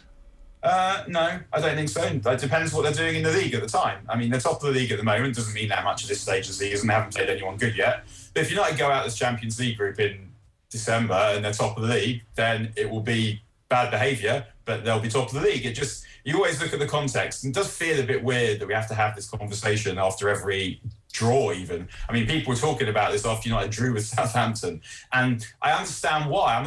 Because the things you saw in that Southampton game, the things you've seen before that you don't still want to be seeing, but you have to look at things in the round and think that United are also quite a good team now, by far the best team since Fergie, and they are still improving, and they are still top of the league. So you need to look at things. There are basically people who decided that Ole was crap 2 years ago and are eager to ascribe everything that goes wrong to that crapness rather than looking at things in a more nuanced, sensible manner. So people are more desperate to be proved right than they are to actually be right or to look at things fairly and sensibly. And you can look at things and you can see some progress, and you can some other areas where you think that there should be progress and there isn't as much progress as you want there to be. And that would be a more honest way of assessing what's going on. And is the manager going to get fired after every defeat is just a bit odd, because you don't say it after every win or when good decisions are made. And other managers who make bad decisions aren't kind of examined always necessarily in the same way. But at the same time, the Ole's team, he's responsible for the way that they play, and he was a big part of why they were rubbish last night. So it's fair to say that, but it's not fair to say, well, he should be fired because of this, without looking at things more sensibly and looking at things in context and saying they're still top of the league, they're still trying to sell some players, there's still players trying to get back after the Euros. They should be better than that, but now is not the time to be making those kinds of proclamations.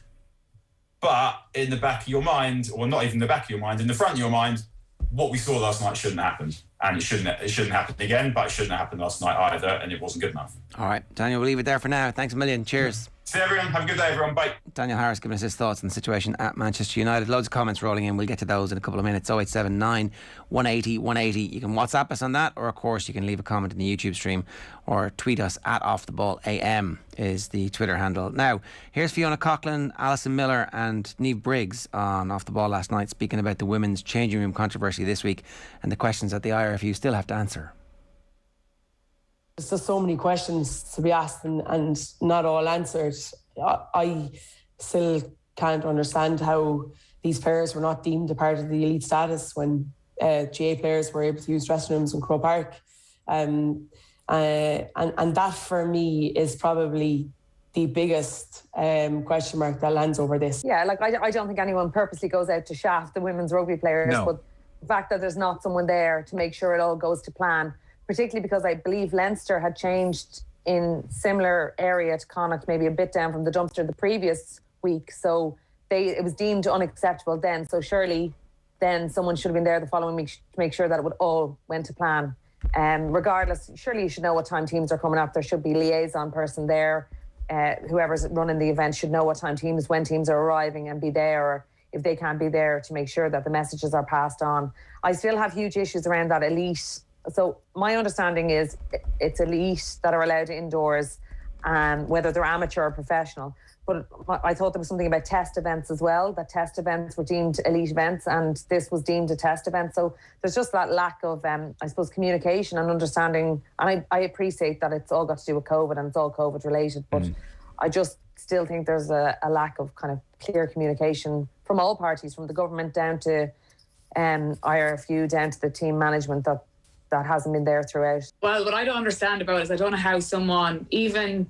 Like, how early did Connacht arrive? Like they didn't arrive hours before. Like, why weren't? I don't think it was 10 a.m. Put it that way. No, like that's someone's job to stand over that. And if Leinster had changed there the previous week, like nowadays we all know how the world works. One quick video out there online. So what I don't even understand is how they didn't even foresee that someone might take a video of the shambolic area that they were changing in, and that what did happen happens. So who stood over that and said, "Oh, that's fine, nothing will happen at this"? Like it was like it was going to happen anyway because of how social media works now. But I just don't think it's good enough to say, the team arrived early. Like if it looked horrific. It really looked bad, and for someone to stand over that and say, "Well, that's okay," and not to predict that what happened. That's the way the world works now. That is exactly the way the world works now, and I see the IRFU getting some credit for coming out quickly and apologising. It's hard to give them any credit for what has happened this week. So we'll see exactly what happens and what change is afoot on the back of the video from the obviously came from inside the camp, and rightly so. But apparently they'd all been told not to speak about it now, as opposed to go and speak. Now is the time when everybody wants to hear from these people, and that there's an opportunity for them to become known by the public, which might inspire people to go and see the games. Like, every crisis needs to be an opportunity. Anyway, OTB AM is brought to you by Gillette. Good morning. Start with Gillette. Put your best face forward with their new and improved razors. We are going to run through the sports pages here. I'm going to start with OTBSports.com. It's not good enough. Andy Mitten on Ole Gunnar Solskjaer's Champions League defeat last night at the hands of Young Boys Bern.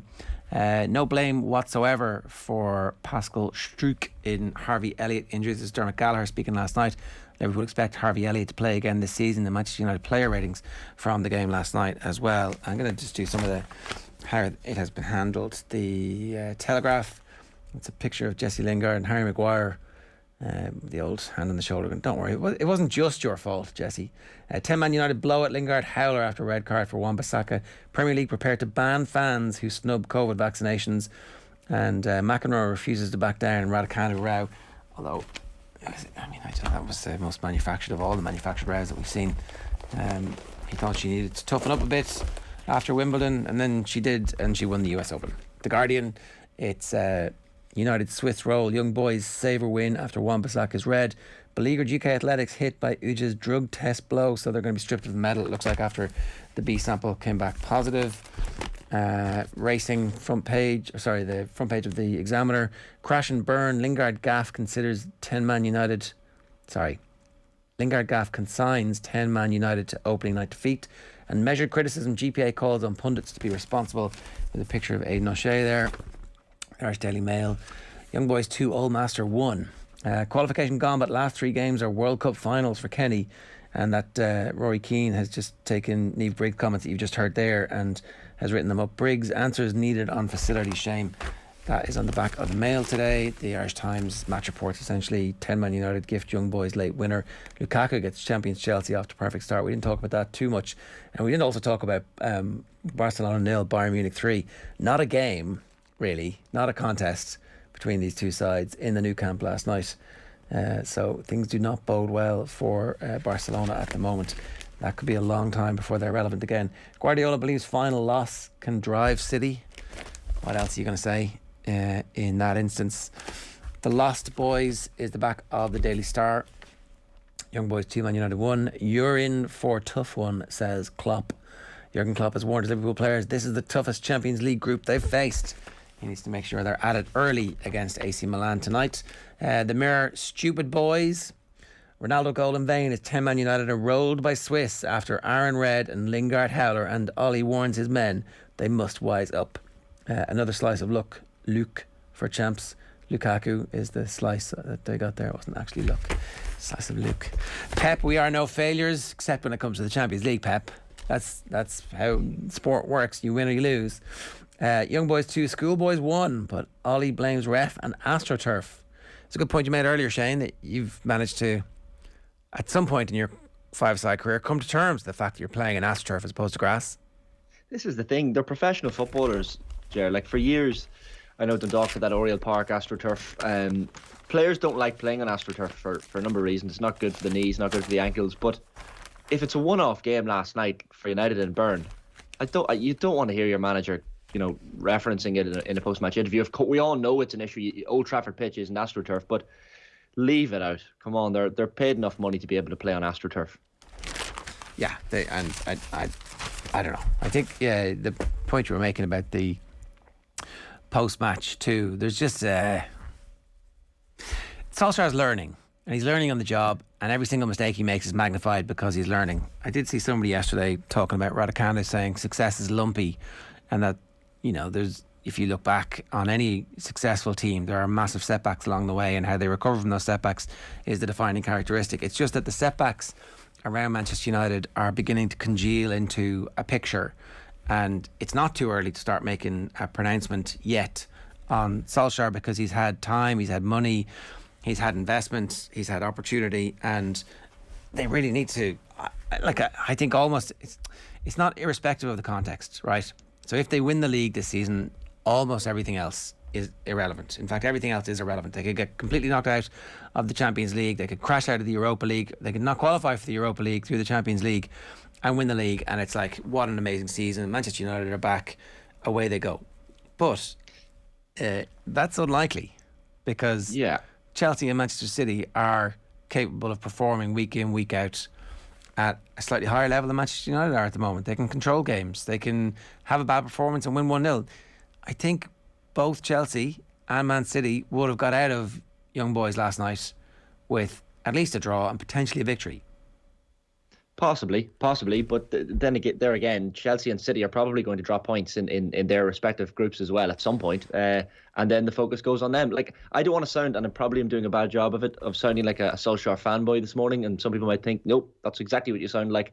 My point is, like, maybe, look, I felt kind of bad for Frank Lampard when he lost his job at Chelsea. I thought he was doing okay, but then Tuchel comes in and does a remarkably better job. So I'm not saying that the same could happen at Manchester United. Solskjaer could eventually lose his job, and I could be here screaming to the hilters that he doesn't deserve to lose his job. Someone comes in and does a better job. That is a possibility, but my point is, don't become a sacking club for the sake of it. The Herald back page, Ollie and Doc after horror show, Klopp's middlemen in another test of metal, and Elliott should be fit to play again this season. Let's just wait and see. Believe that when we see it. The Indo back page, horror start puts Ollie on back foot. Jokers who sneer at Mayo need to take a good look at their own houses. That's Martin Berney. Not having your memes, he doesn't like them. Klopp's middlemen facing another test of their metal is the same headline in the Herald, and no fairy tale comeback for Elliott. Injured DeChambeau and Koepka fuel European hopes. It's a possibility that both Bryson DeChambeau and Brooks Koepka might not play in the Ryder Cup. That would be handy for both of them, wouldn't it, to be missing out on that.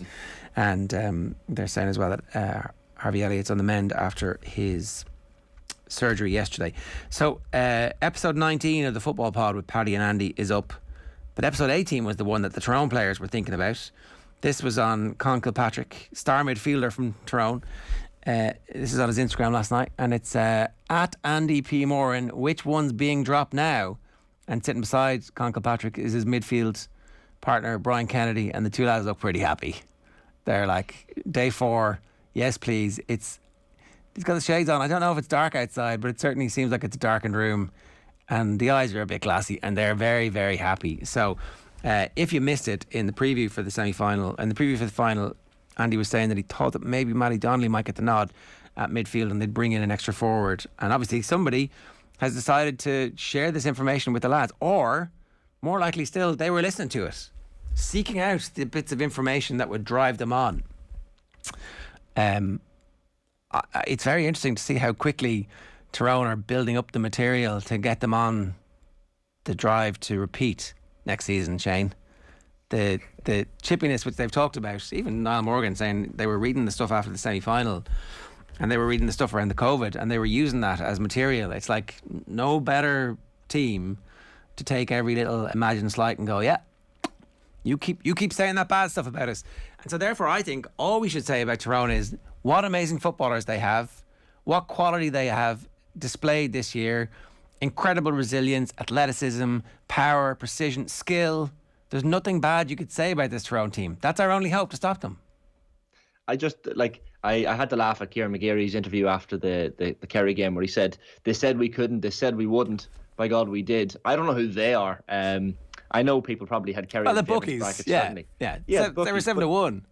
There's this element of that famous song by Goats Don't Shave, Las Vegas in the Hills of Donegal, where they talk about building a wall around Donegal. These lads are building a wall around Tyrone and they do not care. They say they don't care what people think about them, but maybe it works. Maybe it's the newspaper up on the dressing room wall, like that famous scene from Any Given Sunday, or what was not Any Given Sunday, the Year goal in Sunday. 98. Yeah, Year to Sunday. And like John O'Mahony's literally holding up the newspapers. I think it's before a Connacht final. And his nice team being ridiculed, and like this is what Tyrone do. But having said that, you can't give out about it because Tyrone are the All-Ireland champions. Clearly it works to build up that kind of element of it's us against them. Andy Moore made up for it this week. The first thing he did on episode 19 of the Football Pod was pay tribute to Tyrone's brilliant midfield duo. The midfielders, lads, getting to the midfield again, 2-6 direct off them, like not assists, but like big plays within 2-6 of the scores, like the 2 goals from Kilpatrick, the first point that they get where McCurry kicks his first free when McGeary wins it, flick down from Kennedy, McGeary comes in, takes it on, brilliant play, 1-3 direct from the long kick out. Were simply outstanding. For me, I know Myler and McCurry and these guys were excellent, but Kilpatrick was sensational in the game. Isn't that funny, Andy? Because I know 2 of us would have to hold our hands up last week. How Ruan had played throughout the summer, really a breakout year for him, obviously with a brilliant performance in the Connacht final and his performance against Dublin. We felt the teams were so evenly matched, but absolutely we both said that Mayo would have an advantage around the middle with their athleticism. And that will be a key platform for them to go and try and win this game. And that was absolutely turned on its head. In terms of dealing with Morgan's kickouts and the impact both those relatively inexperienced Tyrone guys had in that game was outstanding. Outstanding from Kilpatrick and Kennedy to give Tyrone that platform off Morgan's kickouts. And that was surprising. That was, and you felt if Mayo didn't have that foothold, they couldn't get the ball inside to their inside forwards, who we felt might struggle for scores anyway, but with even less possession, it just became a bit of a non-event in there. And that was an outstanding piece from both those Tyrone midfielders who deserve massive, massive credit there. Before you jump back in there, Andy, I think last week it definitely felt like Mayo were 60-40, maybe even 65-35 in that area, and that we thought that Mayo would get the run on them, even attacking-wise, to put them on the back foot. But we had Niall Morgan on OTB AM this morning, and the brilliant interview, 25 minutes. And he spoke about during the week Con Kilpatrick coming up to him actually before the game, and he said, if you need an out ball, just land it on me. Just hit me with it. I know I have it. And you saw Morgan, he was looking for that centre forward ball a lot, or that out ball to Con Kilpatrick. Those boys must have been going into that game thinking, do you know what? we've been motoring well here. We can take down Ruan and O'Connor and Loftus. They seem to play with their chest out. I think it summed it up at the end. Ruan's red card. I know it's the end of a game and the frustration is there, but Kilpatrick seemed to do those little rest of the matches. He got away with it earlier in the game, I think, with O'Shea. Kennedy got booked early on and he managed to stay on. They just seem to win the little jewels in the middle of the field throughout. They absolutely did. Con Kilpatrick also very happy to rip off his shirt. It was like, here's my chance. This is my opportunity here. So it's a big win for Con Kilpatrick and Brian Kennedy, who seem to be having the crack. Check out Con Kilpatrick's Instagram for more of that, and get the football pod with Paddy and Andy now wherever you get your football pods today. But the best place, of course, to get it 24 hours before everybody else is on the OTB Sports app. Now, John Duggan is with us. John, good morning to you. Good, Jerry, yourself? What's going on? Well, as United isn't losing last night to Young Boys 2-1 in the Champions League. 7 defeats now in 11 games for Ole Gunnar Solskjaer. Wan-Bissaka's dismissal didn't help matters, but you would have hoped with the players they have on their team that they would have been able to do a better job than they did in the second half. There was an equaliser, and then Jesse Lingard's misplaced back pass allowing Jordan Siebatcheu in to score in the 95th minute. So it lessens the ability to have any margin for error now in the rest of the group stage. And so it's Villarreal and Atalanta who are in the other one. They drew 2-2 in a game that kind of had the best of the qualities of both of those teams in it. Now, I was only watching the goal show on BT Sports. So look, as you say, the margin for error suddenly becomes razor thin. Yeah, and I'm still not convinced by Solskjaer as a manager.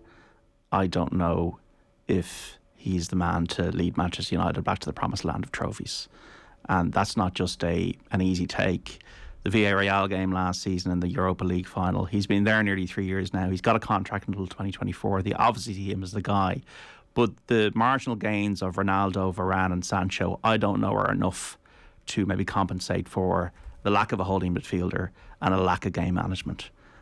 If Tuchel was in charge at halftime last night, would Thomas Tuchel got a better result than Solskjaer? I think he would have.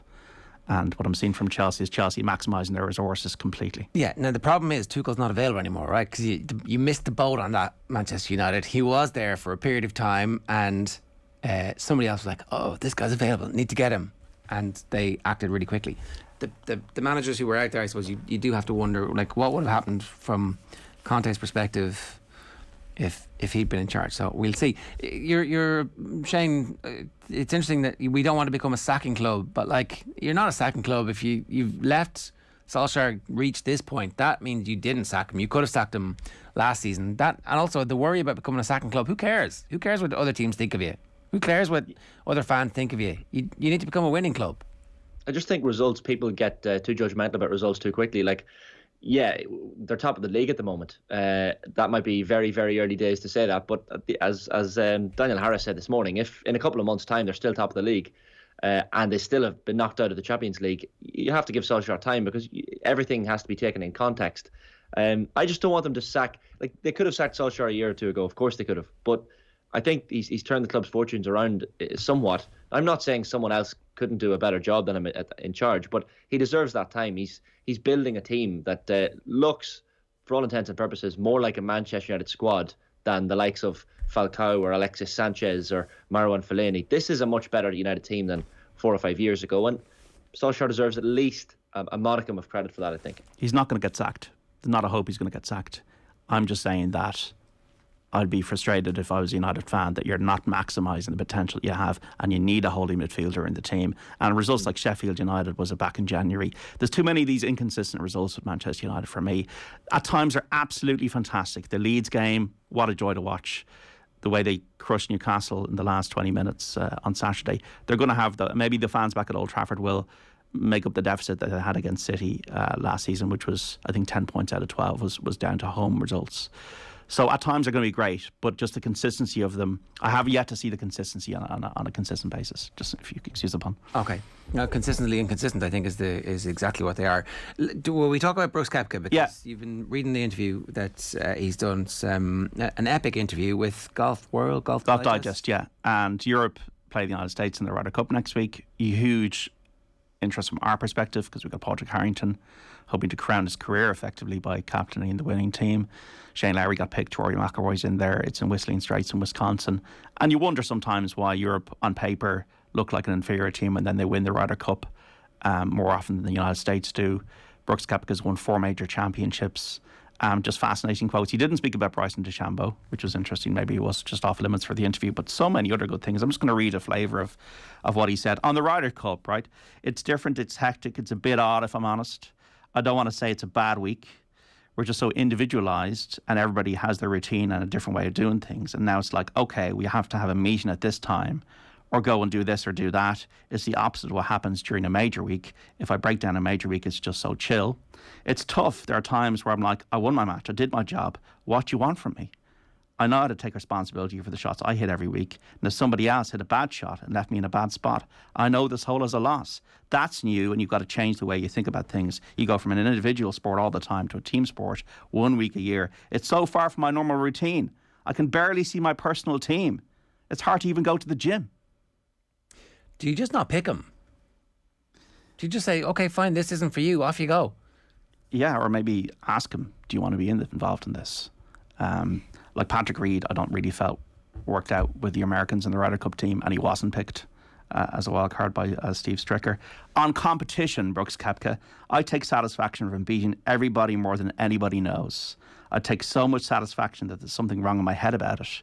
It doesn't matter what we're doing, it's so intense. I might not always show it, but I'm so intense inside at wanting to beat the living crap out of whatever we're doing. It eats me up inside.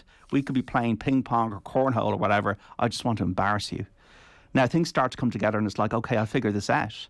To this day, I'll watch other guys and how they go about things, and it's kind of snag from this guy or take from an athlete in another sport, like, say, the step on your throat mentality. I mean, look, he's a killer, right? Yeah. Well, he certainly wants us all to consider himself a killer, and you know, that's his brand, and it's obviously working out for him. Listen to this. On Tiger Woods, in my mind, I'm going to catch him on majors. I believe that. I don't see any reason that can stop me. I'm 31 of another 14 years left. If I win 1 year, I got Jack. He's never going to be able to run again after his knee surgery, he said. And finally, I don't care about your opinion of me. No. A killer doesn't tell you he's a killer, though. Like Brooks, he's telling us how ruthless he is. But the real ruthless people, the real ruthless sports people, don't have to tell us. We just know it. Roy Keane never did an interview like this of 2,000, 3,000 words and said, "Look at me. I want to stamp on your neck. I want to shove this down your throat." This is Brooks Koepka. And golf needs this, though. I would say that. Yeah, Roy Keane did write a book where he claimed to have, like, you know, essentially decapitated Alfinga Haaland. There was a bit of that in that. A bit of that. But no, I think it's a good thing for the sport. I mean, having this Koepka DeChambeau thing, which is ridiculous at this stage, certainly ignited an interest in the sport. We want to see a Brooks Koepka at a Ryder Cup. Can you imagine a European player saying that, Shane? No, not at all. Like Tommy Fleetwood or Lee Westwood. I can't imagine. That's a Yank mentality. I can't imagine it, I have to say. That's it.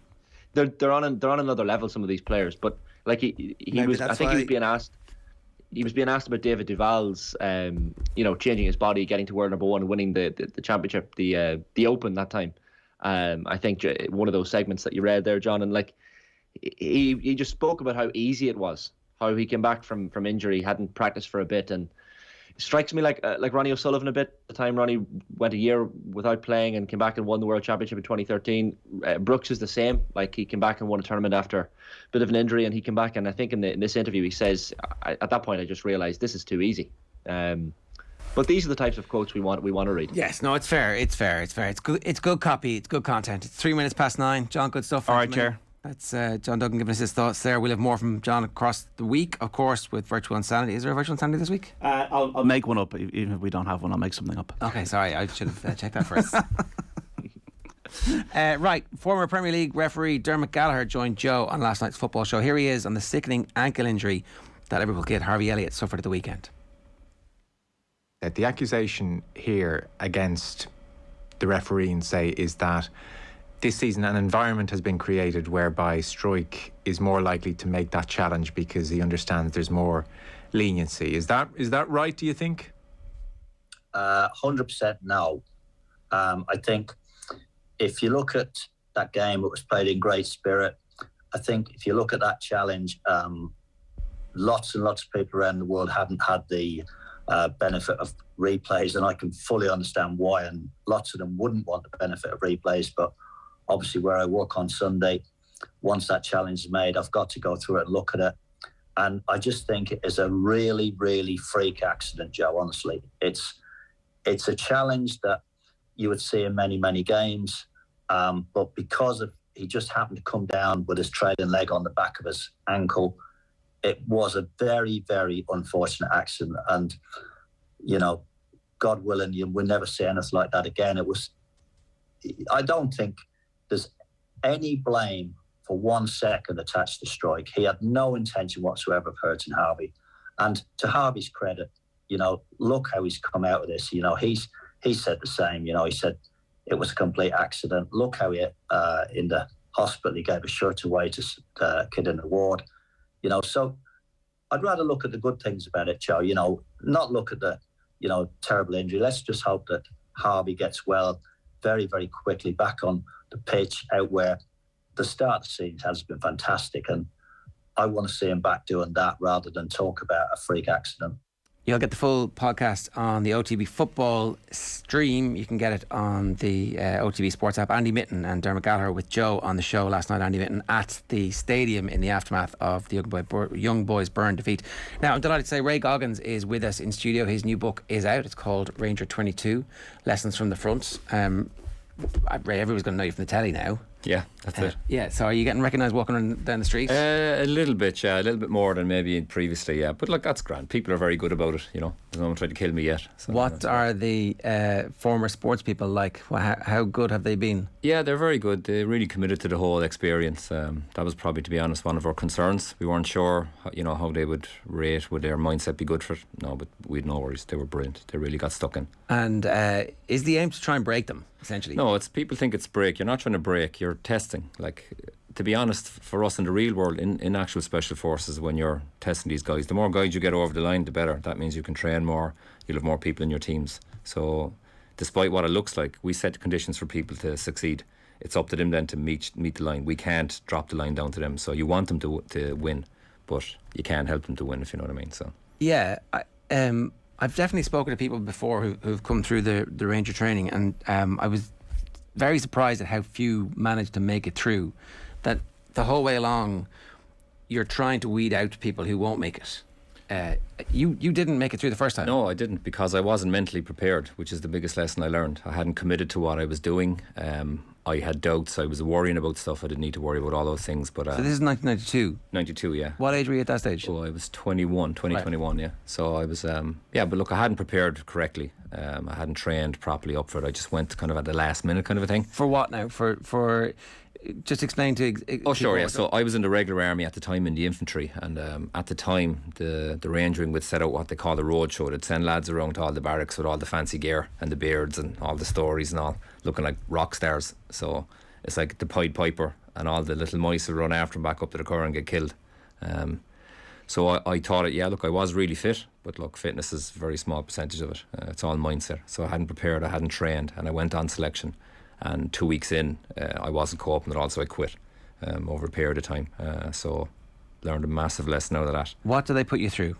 So it was all very intense. The physicality, obviously, look, it's like what you see in the show, only at a higher level, because what the show doesn't bring across is, like, you know, in the military, it's probably another 25-30% of intensity on top of what you see on the show, because you're looking for someone at the end of the day who are dealing in the application of lethal violence. So that there's a lot. That's the end goal. It's not about being able to run up mountains. It's being able to get over that mountain and carry out a job on the other side of that mountain. So that's kind of what we're looking at. So it's much more intense. And how many people do actually make it through? It's roughly, like, no matter how many start, it's roughly 10% is the pass rate. Like that course you mentioned there in 2002, there was like 120 guys passed, and like a handful got in. Like, I think it was less than 10 finished it out in the end. Okay, you make it in, so your first one is 92, is it? And 92 was the first one, yeah. Yeah, and then 99 you make it through. 99 I make it, yeah. Otherwise there'd have been no book. If I didn't make it, it would have been a more boring book. But so I got in. I went back to my military career in the army. And look, the army's pretty intense too. Went overseas, you know, did some courses, got promoted, got some experience in service. Always with the intention, having failed in 92, was that something that you then decided, I'm going to get this at some point? Yeah, it was always there. Always something I felt, you know, obviously I hadn't given myself a full shot at it, and it was always in the back of my head, and I always felt like, you know, it's the one that got away. So it was in the back of my head for most of that time frame. And then it got closer and closer to the 4 until the last 18 months of it, a year. I just trained specifically for selection only, and that was it. All right. And how do you do that when you're actually in the army? Or did you come out? Well, on my own time. Right, so okay. obviously I had to fulfill all my military duties fair enough. overseas and all that stuff. But in my own time, on weekends, after hours, like, don't forget, in the army, you're training anyway physically. So I would up the intensity as I could. So apart from the physical side, what's the psychological difference between you at 21, 22 and 27, 28, 29, whenever you make it? The big one is belief in myself, my equipment. So I set the tone. That was one of the reasons why I failed. Like physically in the first one, I'd have been able for it. I just started worrying about stuff, and I didn't believe in myself as a leader and what I was capable of doing. So I worked on that by getting experience and getting small positions in the military where I could take command of small groups overseas, like in Lebanon and places like that. So I built my confidence in myself and what I could do. So I had a very specific goal for the last year. So I trained my body and I trained my mind. You train your mind by confidence in yourself, your equipment, what you're doing, and your knowledge. So if you can work on all those things, that'll bring your mind ready for you. So I started up in the anti-dental, put myself in awkward positions, put myself under pressure, using adversity as much as I could, getting other people to design surprise training events for me that, like, I'm not prepared for. I just turn up and I have to do something, like friends of mine who are in the military as well. So okay. It always strikes me that confidence comes from having put the work in to know that I'm going to be able to give of my best in this, whatever the situation, the scenario is. And that's the thing that transfers over to sport, and it's kind of the thing that transfers from sport to everywhere else. Yeah, absolutely. It's a cardinal event. Like they used to say in the military, that victory loves preparation. So if you don't prepare, you prepare to fail. Yeah, like preparation is the key. If you have time to do it, you have to give it. How does your life change when you make it through, when you're one of the 10% who makes it through? It changes in a lot of ways. First of all, is your training. Then once you're in the initial phase of it, it's called selection. It's like a 4 week of what you see on the TV at that intensity, but like worse because you're carrying heavier weights and so on and so forth. So that's the initial phase. In the old way they did it, it's slightly different now. And then for the next 6-7 months after that, you're being trained up. So how it works so well, and why the team bonds so well, is it works off almost a vulnerability. So you're broken down to a place where each guy in your group has seen guys at their worst. They've seen guys when they're completely, like what we call on your chin strap, like you're completely burnt out. And that's the time then when the group carries that individual. So that kind of bond is created. You mentioned earlier about breaking people down. That's what it is. You're creating that bond with people. You're not intentionally trying to break people down, but that bond then transfers into their training, and that transfers into operations and missions when you're working with guys and you have to put your life in a guy's hands. Like you've done everything with him, and like you've absolute trust, and that comes back to the belief as well. How quickly did you get into the field operationally as a ranger after you? Pretty quickly, really. Within months I was in jungles in East Timor as part of a 6-man team carrying out operations against counter-insurgency elements, like basically attacking villages, killing people, burning crops, that kind of stuff. So our job was to stop them doing that, protect those people. So within months I was in that team. Because I'm not sure everybody understands that we have soldiers who are going out and doing that. Like even at the moment, I know the Kabul rescue was grabbing a lot of highlights last week or the week before with the lads from the RW going and doing that. But you have to remember, so we have guys on the ground as well. In Mali, for example, like there's Army rangering personnel on the ground in Mali conducting operations against insurgency and in that desert location. When you say conducting operations, what does that mean? Because like again, that's the terminology, but like in practical terms, what are they actually doing? Yeah, you've a couple of different things that we'd break it down to. There's 3 main kind of ways your job would break down. So the first of all is what's called surveillance and reconnaissance. So you'll be gathering information. Then you have what are called direct action missions, which means hands-on, actually physically going in, either taking someone out. Kinetic operations, which involves gunfire, I guess is the word people don't understand. And then the last one then is it's called FID. It's like a support of foreign governments, so like training operations, training up their soldiers. They're the 3 main tasks. Special forces will. So everything falls under that category. Okay. Really. Ray, can I just ask you, like from reading excerpts of the book, like you spoke about your dad and the impact maybe he had, and I guess there's probably like almost like a code of silence and an omerta around previous generations of military people, and certainly it's kind of like an Irish male thing that we don't talk and open up about our feelings as well. But like, what sort of things did you learn from your dad? Was becoming a ranger maybe something you wanted to do, having you seen your dad in the military, and I know he was in the Congo as well?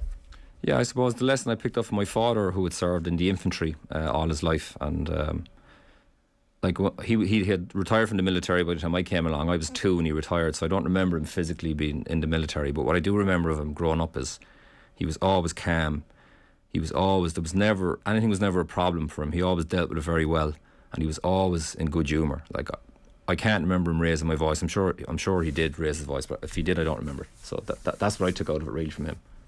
Like you mentioned the time in Afghanistan as well. I think it was 2.5 years that you spent in Afghanistan, and really interesting to see. I think speak before about how being Irish over there can be a bit of a help. I think the way you put it was that Irish forces don't have this colonial hangover. Like what advantages did being Irish have for you over there? Yeah, I think as Irish people we have a natural affinity with like everybody really. Like we've no expectations of people. We don't expect them to bow to us. So I found with the Afghan guys I worked with straight away, like, I'd learned the language, for example. I was interested in, their backgrounds, the culture of the country, so on and so forth. So I'd take steps to learn that thing. Like, whereas some of my colleagues who were great guys, now don't get me wrong, Americans, French guys, Germans, like they come from bigger cultures where they bring their culture with them. They don't leave it behind. So that's what they do in their countries. Whereas Irish lads probably not so much, And like those trips to East Timor and the likes of Kosovo as well, the importance of family comes up, and it crops up in the book as well. Like coming home to your at the time 2 young kids, like it strikes me that must be tough. It sounds strange, but I guess even coming home and assimilating back into your own family, that must be something that's absolutely tough. Yeah. I'll be honest with you, like, it's easier on the kind of operational side, like the mindset you take up, because I had done it so many times, no matter what the country was. You have a certain mindset and kind of stance going forward. But when you come home, then you have to, go back to being that family guy or whoever you are. And sometimes I was as nervous, my wife's going to kill me here now, on the flight back to Dublin than I would be in the flight into Kabul, for example, because, are the kids going to be okay? Is everyone going to be all right with me? Because my kids were small at the time, don't forget, and there's an adjustment period. So I'm only coming home for 4 weeks. You don't want to come home for 4 weeks, like, upset everybody, then go back for another few months, you know what I mean? So there's a bit of kind of management of it. But look, it was always great, obviously, but you just have those thoughts as well. So it's as hard, or if not harder, for the families than it is for the guy on the ground. You speak in the book about how you needed to get a routine when you came home that involved good eating, getting out of bed, doing exercise, not drinking every day. Like, so you go on tour and maybe you don't process everything while it's there. Yeah. So you put it in a box. You come home. At some point, the box kind of jimmies itself open. Yeah, it does. And I what you're alluding to there is I had a particularly intense period of a couple of months where I was dealing with whatever happened. You just deal with it and move on. But I had come home then, and I just found that I was, I just wasn't focused. I wasn't in a good place emotionally because I hadn't dealt with whatever was going on correctly. So that was a wake up call for me. I was usually very good at doing that, but I had just neglected to do my usual procedures. So for a week or two, I was just a gobshite, like hanging around the house and not doing anything, I guess. But I kind of copped on a little bit. And for me, purpose is very important no matter what you're doing. Like if every day is a Saturday and you can sit in your arse, like it's hard to motivate yourself. You need to give yourself goals even when you're in your downtime. Yeah. That you can keep yourself focused. And like for me, the connection is like for my kind of mental strength and emotional ability is very much linked with my physical. So I work all three together. So there's 3 things I do now every day that I feed, and it's going to sound very zen, but you got to feed your body, feed your mind, and feed your soul every day, however you do that. So your body obviously is fitness, looking after yourself. Your mind is by learning new things and experiences, and your soul is by doing whatever it is that makes you happy, that you really get joy out of, and whatever that is for you. Like that's kind of the point of the book, right? Yeah, that's kind of where I came from. And like, even though it is a military book about a soldier, it's not all about a soldier's life. Like the lessons I learned in a lot of those situations from other people, better people than me, like all kinds of people, not just army guys, were like maybe how to approach things in your life, and maybe just make things a bit better on yourself by being, like the likes of some of the things I mentioned that people mightn't get. They might think because it's an army book, it's all bullets and bombs.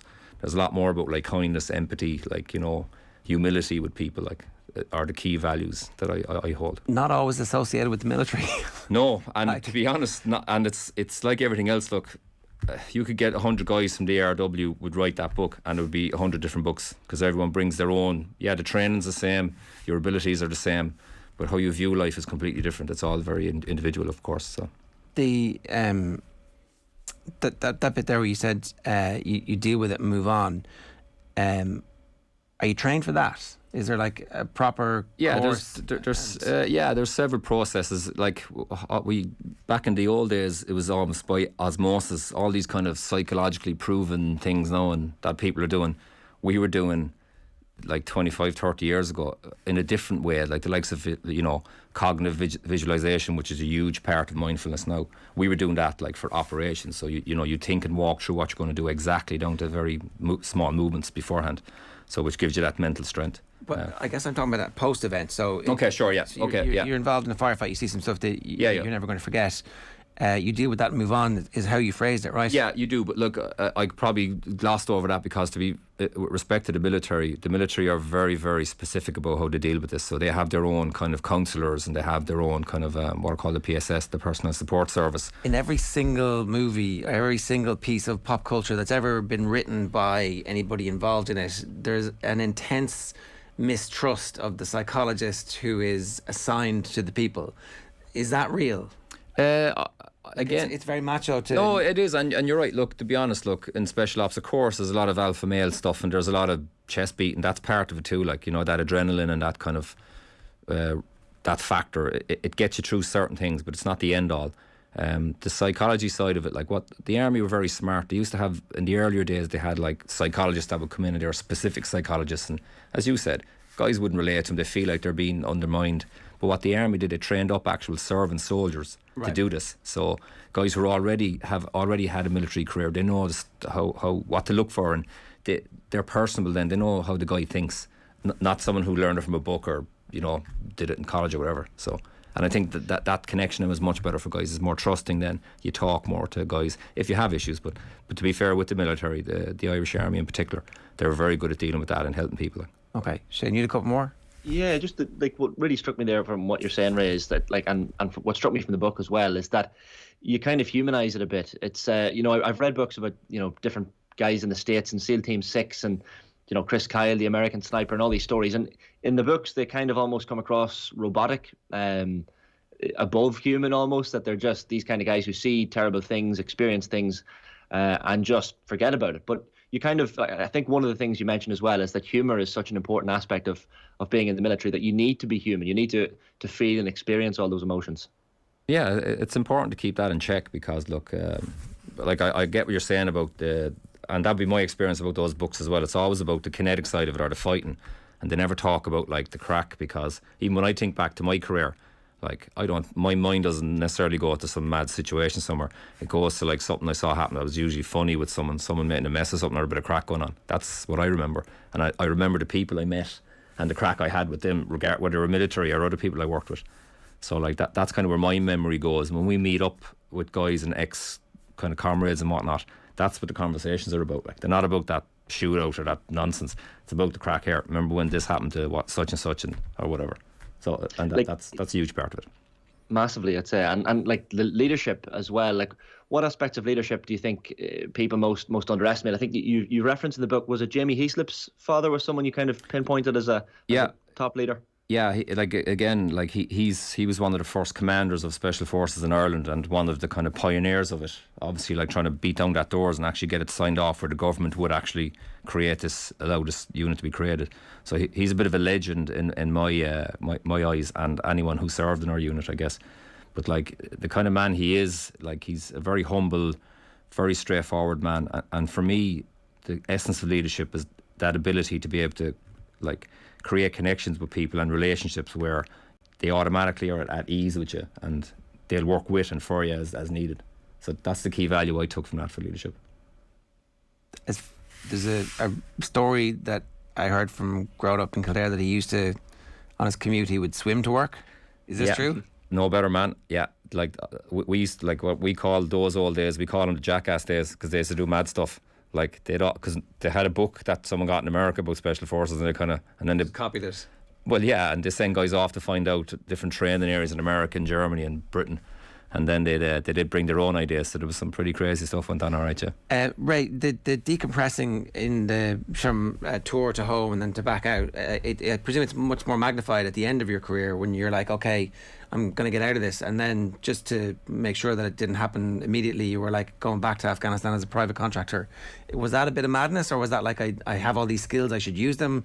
Is it actually one of the few available jobs that there is for Yeah, to be honest, yeah, you get to a certain, and look, there's nobody an expert in anything, there's no such thing, but like you have these certain skills, particularly the bodyguarding side of stuff, like the security network in Ireland and VIPs and looking after people. The market isn't there really, like, yeah, on occasion, yeah, you get certain things, but like it's a bit tighter, so unfortunately you have to travel, and usually it's somewhere nasty, like it's it's either Iraq or Afghanistan, where guys would go off to be a private contractor, so there's a lot of guys doing that, like. And are you glad that part of your life is over? Or is yeah, absolutely. Yeah. Like for me, when lockdown came and I was at home, it was the longest I've been home since I was 18 years old, and it was amazing. I really enjoyed it. I enjoyed the fact that there was no going back anywhere after it. I was at home and that was it. So I'm very much in that frame of mind now, and I'm really enjoying what I'm doing. I started a training business that's going really well for me. Yeah, it's good. It's a good place, like, yeah. Is there like an automatic retirement point with the Rangers where you have to go, or do you just feel like... No, there isn't really. Like, it depends on contracts, because the Army's contracts are different for different individuals. So for me, for example, I left in sometime in my 40s when I went, and I could have stayed, because obviously even if you're mid-40s and you're probably getting to your sell-by date in the teams, you can get put into training, you can, there's so much other expertise required in that environment, so like as long as you can tick the box and keep going, keep banging out the push-ups, they'll keep you there. The Afghanistan point you made, one of the main reasons, apart from the fact that obviously it was a massive global story and there was an Irish element, so we're always going to be interested in it, but one of the main reasons that it hit the papers was they had to hitch the ride and they had to hitch the lift, and on a fundamental level, do we pay our defence forces enough? Do we pay the people in our defence forces enough for the jobs that they do? No. Look, I'm not going to start banging the political drum, but look, that's one of the main reasons why I left Special Forces, because at the time, there was back pay signed off to us and we were getting back 10 years of money. It was 30 grand or whatever was going on, and then they decided it was that you're not getting it. So I'm going home to my wife, like, and we were struggling, and I'm away for weeks and doing off stuff all over the country, and trying to look that woman in the eye, and she's going, look, you're working your ass off and we're not making any money here, what's going on? So my kind of decision point came then, and to be honest, it wasn't easy for me to do, because look, I love the military.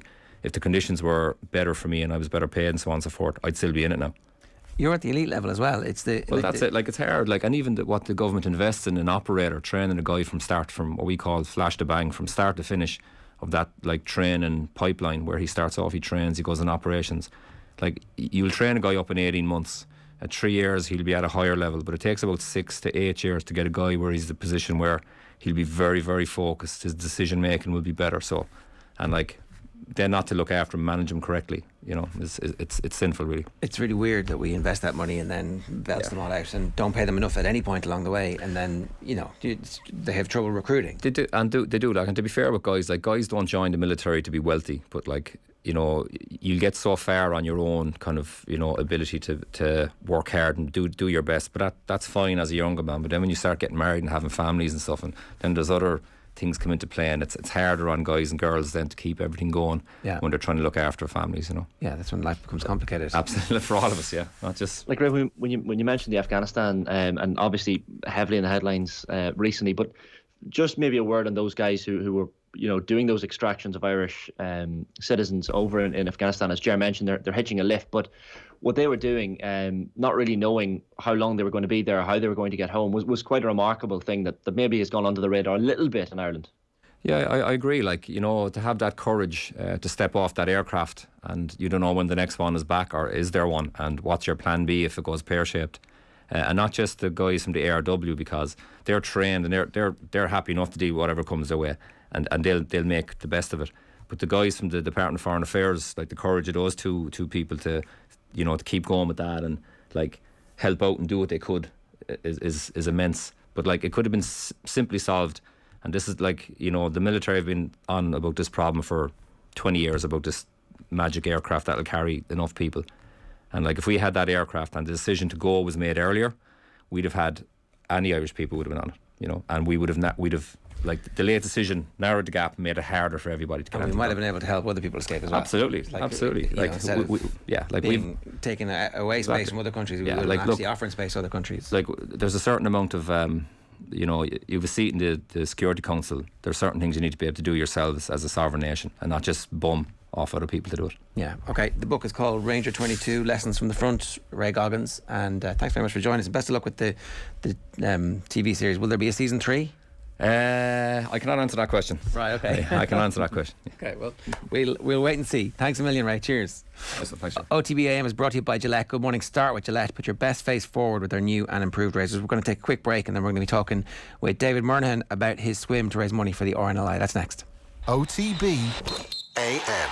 This is OTB Sports Radio. The Football Pod with Paddy and Andy, our new weekly Gaelic football show with Paddy Andrews and Andy Moran. We lost that championship game against Donegal. We didn't lose a game for 7 years after that. I tell you, we were angry after that game. Dublin came back, I remember, in 2015. It was, we're putting this right. I signed with the Rod squad in 2011, that summer. Do you know what, like, you hear, I signed at the back of a smoke pack. I was not far off that. Roddy, I would say, is like the Irish Harry Redknapp. Download the OTB Sports app and subscribe to the GAA podcast feed now. OTB AM. With Gillette, put your best face forward with our new and improved razors. So it's 9:30 this Wednesday morning. On Monday morning at 2:55 a.m, David Murnahan, Blair Clinton and Stephen Murphy, 3 mates, took to the sea and began their swim across the North Channel to raise money for the RNLI. They completed a swim relay from Donaghadee in County Down to Portpatrick in Scotland in just over 13 hours. The route is part of the Ocean 7 Sea Swimming Marathons and is known for being one of the most challenging due to the freezing waters and the wildlife that will be encountered along the route. And I'm delighted to say David joins us now, having completed the challenge. If you want to donate, by the way, you can help raise funds for the RNLI, who do such amazing work for people right around our coasts. Check out the Just Giving page, which is David Murnahan and Friends Swim for Dunmore RNLI. You can search that, RNLI David Murnahan, and you should get it. David, good morning to you. How are you? Hi, yeah, I'm a little jaded after the trip yesterday, but yeah, I think it's just total relief and thrilled to have achieved the whole thing along with Blair and Stephen. I don't think if I had any idea what it was really going to be like, if I had any idea, I don't know if I'd have done it. But yeah, just glad to have got there. So tell us about the wildlife. That was the bit that I was like, hang on a second now, what? Yeah. Well, initially, actually, we set off at 5 to 3 in the morning, so it was pitch black. And at one stage, the spotters, we had some crew with us, keeping an eye on us. And Mark shone his light over on me, and 2 dolphins jumped within apparently a metre of me. Wow. And I had no idea until I got out of the water, and they're like, "Oh, did you see the dolphins?" I was like, "No." They're like, "Yeah, they were literally nearly touching you." And then that was the nice part of the wildlife. And then the not so nice was the lion's mane jellyfish, which the North Channel is infamous for. And there were pockets of literally hundreds of lion's mane jellyfish. And I learned what you call a group of jellyfish is smack. And there's a reason for it, because you do feel like you've just been smacked. But yeah. Now, that was one of the biggest fears I had, was the jellyfish. At one stage, I felt like I was just surrounded by them, and that was not nice. I was swimming towards Wales instead of Scotland. The skipper had to get very serious with me and give out to me and tell me to toughen up and keep going. So come back to Scotland. Did you get stung? Yeah. Well, I got a couple of stings. One not nice one. The rest weren't too bad. And outside of that, I danced around the jellyfish and tried to hover as highly above them as I could. But at times you just had to keep going. Right. But yeah, it wasn't fun, that part. What's it actually? It's all part of the experience. Well, exactly. So what's it actually like on the boat then when you're getting in and out, and I guess I was going to say the nice bit, the bit where you're doing the thing is like, you know, you're at your kind of, your adrenaline is pumping the most when you're actually in the water, and then you get out of the water and you feel good for a little while, and then your body starts to freeze up and you're like, oh my God, I've got to do this again. Yeah. Yeah. That's mentally very, very tough, especially when you first get out. You just have uncontrollable shivers. So you need your other people around you to sort of dress you and give you hot water bottles. And I suppose it's much nicer doing it now than it would have been 20 years ago out in the sea. And still, whenever you're walking about, you're nearly swaying side to side. But yeah, then mentally getting yourself back at it. Because at one stage we expected to take about 15 to 16 hours. So we had it in our head to go in 5 times. But then we were going really well at the start, and we thought, geez, we might get away with only getting in 4 times. But then when it came to 3 quarters, we were like, no, we're going to have to do it 5 times. And just mentally going, I have to do this again. I really don't want to do this again, but I'm going to have to do it again. Yeah, it was tough. We were looking at each other's eyes going, seriously, swim. Can we swim any harder? And like all of us were giving everything we had.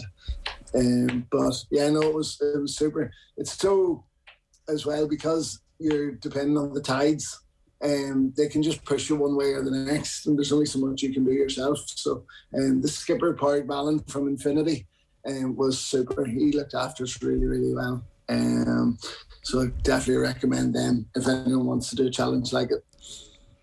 David, can I just get a word maybe on why you chose the RNLI? Because I know, swimming is a life-saving skill, as a lot of people say, and sadly in this country, when the sun comes out, there are inevitably drownings across the country that happen. But it's a crucial life-saving skill, and look, the RNLI shout that from the rooftops, and maybe just a word on why you chose the RNLI as the charity of choice. Yeah, well, ultimately, in a way, our story was couched to channel. So Blair Clinton, one of the other swimmers, he has a coffee shop in Navan, Chekhov's, that I go to, and it was his idea. He's done lots of endurance events before, but he had never done a swimming event. And he says, look, let's go, we'll swim the channel. And I was like, no, because I can swim. And I knew that's crazy. Why would you do something like that? But between us, we then started doing the swimming, and you saw how much sea dipping and sea swimming is getting so popular in Ireland now. And there's so many people going out there to try and clear their heads and good for mental health. But actually, the place is really, really dangerous. And it is the Coast Guard and the RNLI that keep us all safe. And I felt, do you know what, they're going to be very, very busy this year, next year, and hopefully for years. Well, hopefully they don't have to be too busy, but hopefully there are going to be more and more people utilising the sea that they did over COVID for future years. And the RNLI, I thought, just are going to need an awful lot more support. Because they're the ones that keep us safe. Would you do it again? If you knew now what you knew then. I'm thrilled and delighted I did it. I'd imagine the likes of Blair would, because he's a bit crazy. The likes of me, probably not a thing. I'm quite happy to have done it. But yeah, it's early days. One of my daughters said to me, right, Daddy, now you've done that, I think you should run the Wall of China. I was like, no, I think I'll just be quite happy to spend some time with the kids. You must be in the shape of your life though, right? Yeah, definitely, but that mightn't have been too hard for me to improve from where I was. But yeah, Stephen Murphy, the other team member, and I played water polo since we were 12 together. But I hadn't really been doing much for the last 5 years until COVID came and Blair convinced me. So it was fantastic, yeah, just to be training away and getting your body back in shape and sort of mentally it does help an awful lot as well when you're busy working. So from that side of things, huge recommendation for it. Well, listen, congratulations. And the Just Giving campaign, I hope it raises an absolute fortune for you guys, because as you said, it's for an absolutely brilliant cause. So well done, David. Thanks a million for joining us this morning. Cheers. Brilliant, thank you. Bye-bye. It's David Murnahan there, part of a trio who swam from Donaghadee and down to Portpatrick in Scotland in just over 13 hours. It's pretty amazing. Shane, that's the type of crazy idea that you would do?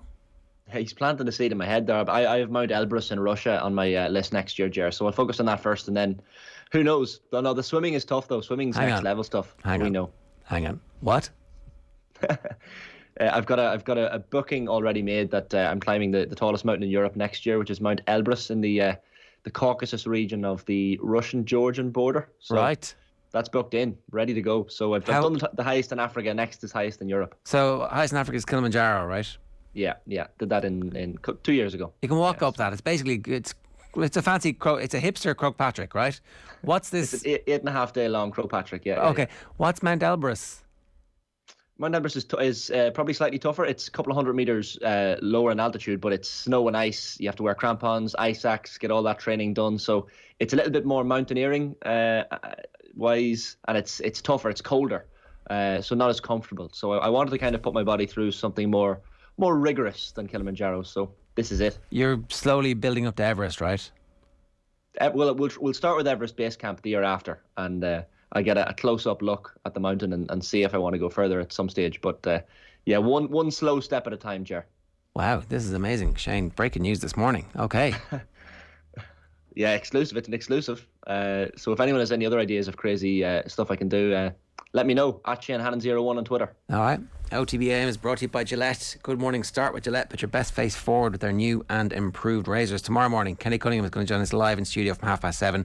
Much more as well. Right now, here is Dermot Gallagher talking with Joe Malloy. Enjoy. Very happy to say, before we get to Andy Mitten and hear about the Manchester United performance, we are joined once again on the show by Dermot Gallagher, Premier League referee for 20 plus years in the top flight. Dermot, nice to have you back on the show. You're very welcome. Oh, thank you, Joe. We last spoke in February. I just had to check when it was. It's hard to keep track of time even as we emerge from COVID. We last spoke to you in February, and my overwhelming memory of that is for about 48 hours afterwards, my Twitter exploding as each new person realised that Dermot Gallagher had an Irish accent. And oh my God, this was the biggest story of the week. I was at the match last week, at the Serbia match, and the amount of people said to me, I didn't realise you're from Ringsend. I'm like, yeah, from just over there actually, and pointed to where the flats used to be. Well, I was stunned a few people. Well, I was struck by a number of people in the UK who work in media who had worked with you in television and beyond, and they were as stunned as anyone.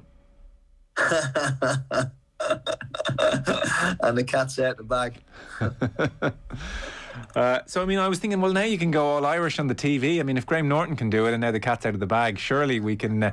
Do you know what jumped out to me? So I remember that night talking to you, and I do remember thinking, he sounds a bit more Irish here than I remember. It's hard when you're working off memory. It was almost only after the chat when I saw various clips of you side by side with English audience Dermot and Irish audience Dermot that I realised just how big the difference is. I'd say you got a few funny comments from people in Sky the next day, did you?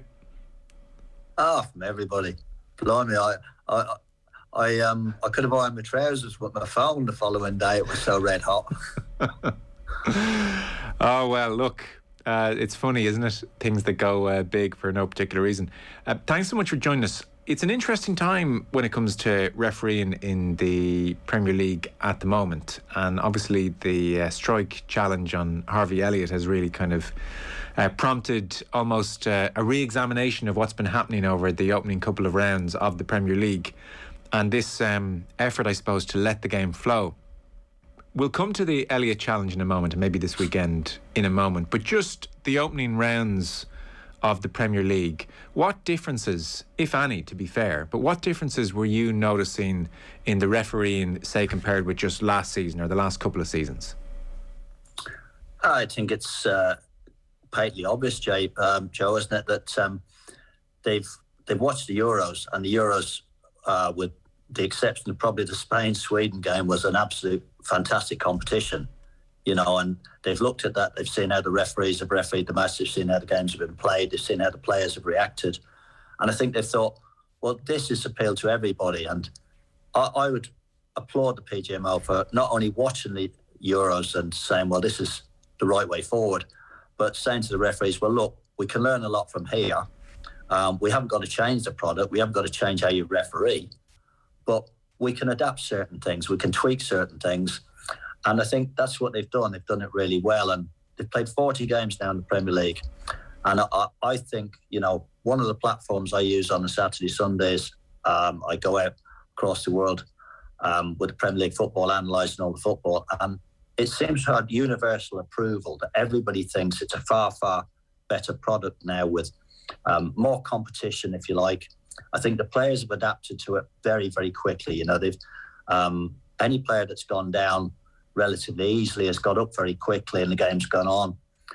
It's led to much more competitive games. It's much more better for the spectators. I think that's another thing as well, Joe.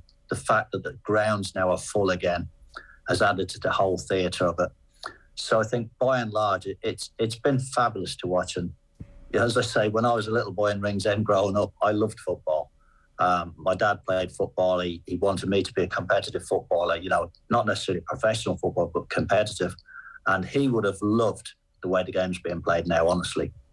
Yeah, no, I'd echo that. I've really enjoyed the opening weekends to this Premier League season. I think it's been brilliant, and that leniency from the referees has been a part of it for sure. Talk to us about the challenge then on Elliot Pascal's strike. The accusation, if we're to try and kind of map this out, the accusation here against the referee and say is that this season an environment has been created whereby Strike is more likely to make that challenge because he understands there's more leniency. Is that right, do you think? 100% no. I think if you look at that game, it was played in great spirit.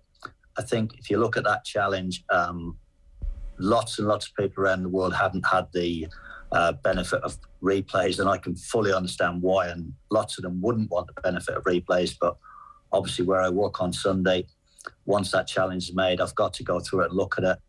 And I just think it is a really, really freak accident, Joe, honestly. It's a challenge that you would see in many, many games. But because of he just happened to come down with his trailing leg on the back of his ankle, it was a very, very unfortunate accident. And, God willing, you will never see anything like that again. I don't think there's any blame for 1 second attached to Strike. He had no intention whatsoever of hurting Harvey. And to Harvey's credit, look how he's come out of this. He said the same. He said it was a complete accident. Look how he, in the hospital, he gave a shirt away to a kid in the ward. So I'd rather look at the good things about it, Joe. Not look at the, terrible injury. Let's just hope that Harvey gets well very, very quickly back on the pitch out where the start of the season has been fantastic. And I want to see him back doing that rather than talk about a freak accident. Yeah, I guess we'll have to almost wait a couple of months and see if the leniency leads to more of these freak incidents, because they're called freak incidents, and I understand why. And it was his trailing leg, and to my eye there was enough of the ball there, and he was at an okay angle to go for the ball. I don't think he didn't go through the back of Harvey Elliott. He tried to get the ball, follow a leg goes through, but it'll be interesting to see now if players are more inclined to make these kind of challenges because they feel there'll be more leniency, and if therefore we do see more freak injuries or freak incidents become more common just by law of numbers and law of averages. And that's going to be the interesting thing to see. And we may not know for a couple of months yet what the consequences are, I suppose, is the interesting point, because it's very easy to get emotional about one incident.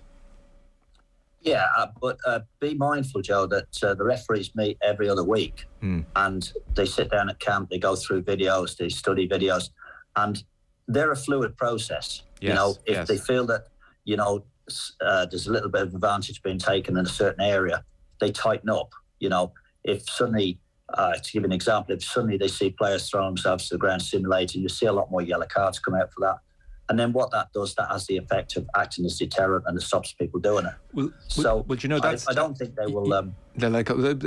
You've raised a really interesting point there. So I was definitely, I definitely really like the way the game has gone, and it's a game I kind of recognise a bit more. And I think of Tanganga for Manchester, or for Spurs against Man City, one of the opening games of the season, and he alternating between Grealish and Sterling coming at him. He kept putting in tackles, and they were on the edge a little bit. I didn't think that any of them were dangerous, but I remember thinking this guy's going to get a yellow and probably a second yellow, or he'll be taken off before he gets the second yellow. He ended up getting man of the match, and I thought, God, this was a great duel. It was brilliant to watch.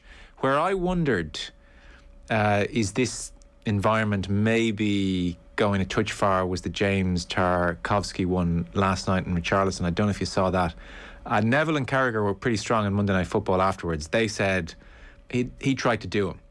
This was one where the ball was there, man was vulnerable, and you go straight through, you take the ball, but you definitely get the man and your studs are up. And it's, Neville said it's the kind of challenge he's made 100 times, and even in the 90s it was a yellow. But I wondered with Tarkowski and that one, that struck me for some reason. I watched and I thought, oh, that's the environment. That's him thinking he's going to get away with this. And I was amazed actually that Martin Atkinson took no action. Yeah, I was working on that game, and I straight away thought I was a foul and a yellow card. So, I would more than concede that one. I would never even try and defend that. What I would say, moving back to what you said about Tanganga, he had a great battle on Saturday with Zaha. Again, I was working on that game. They had a great battle. They ended up getting 2 yellow cards for adopting aggressive attitude towards each other, which I thought was absolutely correct. And then a few minutes later, Tanganga, flew into a tackle and got sent off. So John Moss recognised, I can go so far. I can use the yellow card to try and defuse him, as it did Zaha. It didn't defuse Tanganga. He continued, got sent off. And if you want consistency from referees, Joe, 3 o'clock later in the afternoon, Antonio and Stevens, almost a carbon copy, got entangled with each other. Both ended up getting yellow cards. And then, ironically, Antonio makes the same lunge and tackle and gets sent off. So the referees, I think, have been very consistent. They've been willing to give a bit, but they're not bending over and letting players take advantage. We saw 2 cases there where the referees, I've bent so far, but now I can't go any further, and both players were dismissed. Yeah. We can't be inside a player's head, obviously. I did get the impression the Tarkowski tackle wouldn't have happened last year, actually. I got the impression that was in part down to a general sense he has of the current environment.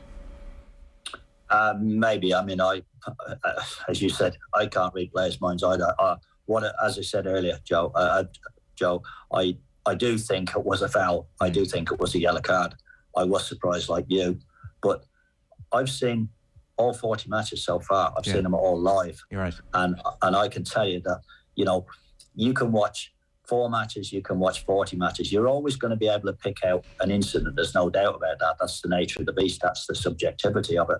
But what I would say is the overall package over 40 games, I think, has been wonderful. Yeah. See, I would agree with you ultimately. That's why it's such a pity the Elliott, it's more obviously a pity for him primarily, but it's a pity for, if we're going to call it the package or the offering, if suddenly there's now a very reactionary move against all kind of tackles for the next couple of weeks, because I think in the main the balance has been very good. There was one I wanted to... I think one of the things I'd say about that, Joe, is, it is a balance, there's no doubt about that. And you've got to decide, do you want the perfect referee? Well, you're not going to get that. Or do you want a good game? And ultimately that's what you want. And you have to be careful that the perfect referee doesn't become the enemy of the good game. Yes. Because one where I thought, God, I really like where this is going, was the Southampton-Manchester United game. Oh, wonderful match. Wonderful match. Really enjoyable. But when Bruno Fernandes was dispossessed in the build-up to the Southampton game, I thought, and it was interesting because Roy Keane and Graeme Souness disagreed, so it's not like it's an open and shut case.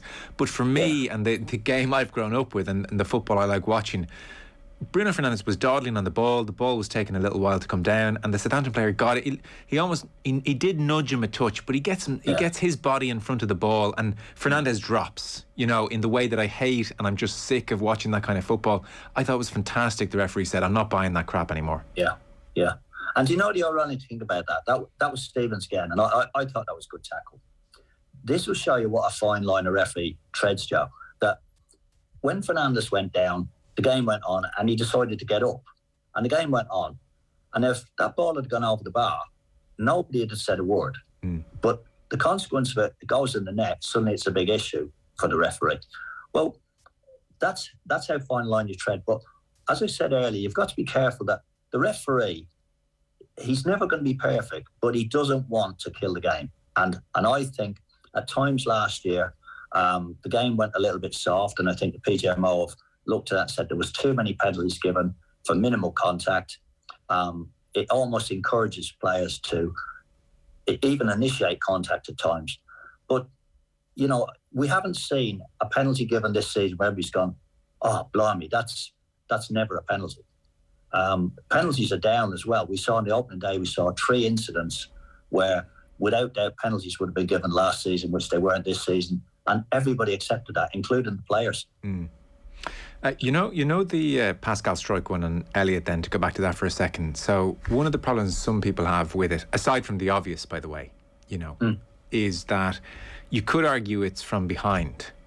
And I wanted to ask you about this, because for me, I understand it's from behind, but it's also from a bit of an angle where he can get to the ball first. And, you think down the years, like Ryan Giggs perfected the art of running behind a fullback and almost sliding in front of him and hooking the ball, cleanly with his left foot. And that, for me, that's not behind. That's coming around and getting the ball. I think that's what Struijk was trying to do. Are we ever going to get to a point where, like, those kind of challenges, not quite from behind, but a little bit from behind, even though you're not going through a player, where they're going to be outlawed?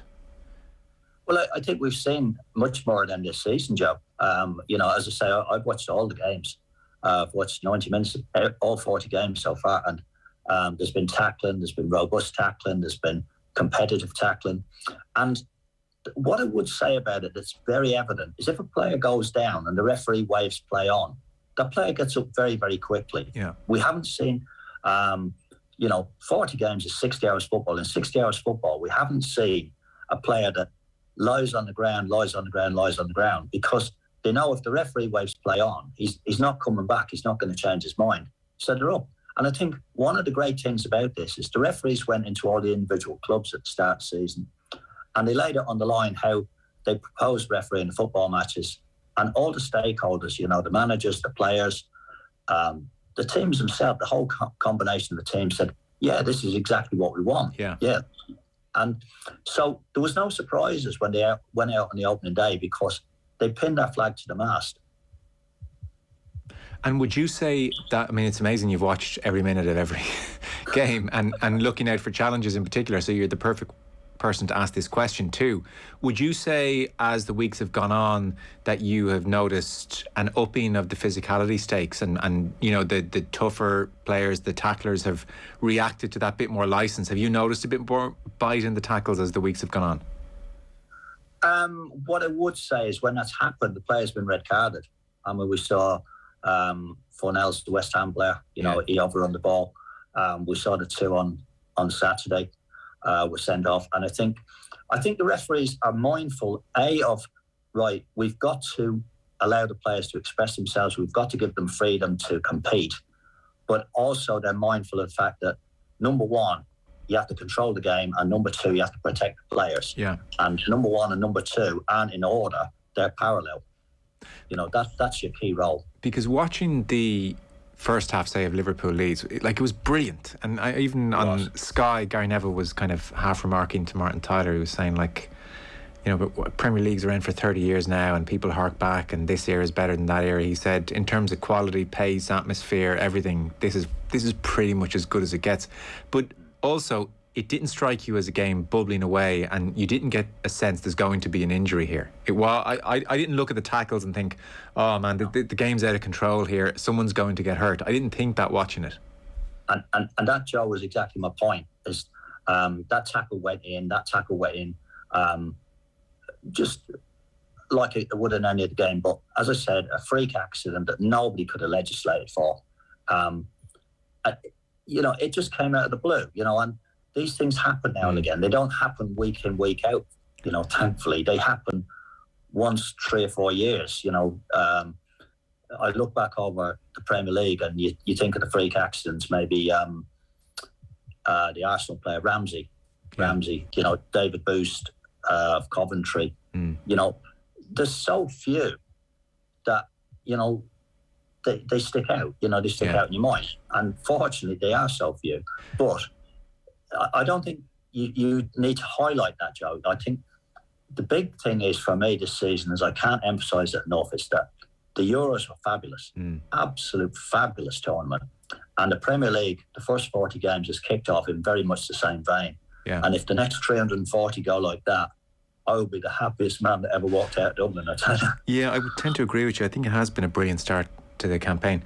One last one, just to get your thoughts on, was the Pogba Ruben Neves one, which Souness afterwards called a leg breaker, and you could see where he's coming from. And the panel, I think Roy and Robbie Keane were in studio that day as well, and saying, well, if like Neves had gone down a bit earlier, he might have got it. But I didn't really agree with that point. I thought Mike Dean was right beside it. I didn't understand Dean not recognising how dangerous that one was. That one was really surprising. Well, again, a lot of split views on this. You know, you say that Souness said, you know, that there's a lot of people. I do the ref watch on a Monday morning on Sky, and neither Sue or Stephen thought it was a red card. Neither of them thought it was a yellow card. You know, Stephen thought it was foul. Sue thought it was foul because she see the pad move, but they didn't think that it was as dangerous as people made out. And I think the difficulty there is that in football, people see things differently. You know, it's not an exact science, football. And what was your reading that? Because I think when Pogba goes in with his leg straightened and studs up, and Neves' leg is like that, then it's only by the grace of God he doesn't catch him full on. Well, it's difficult, isn't it, to say somebody's gone into break leg when they just nip apart. You know, I think you've got to be careful. I didn't think Pogba was trying to break anyone's leg, but I thought that type of challenge was dangerous in the extreme, like it was reckless, and he was just lucky he didn't do damage. But I mean, when you put your foot that high and your stud's out, there's a chance you're going to do damage. That would be my logic on it. Doesn't mean he was trying to. OTB AM. With Gillette, put your best face forward with our new and improved razors.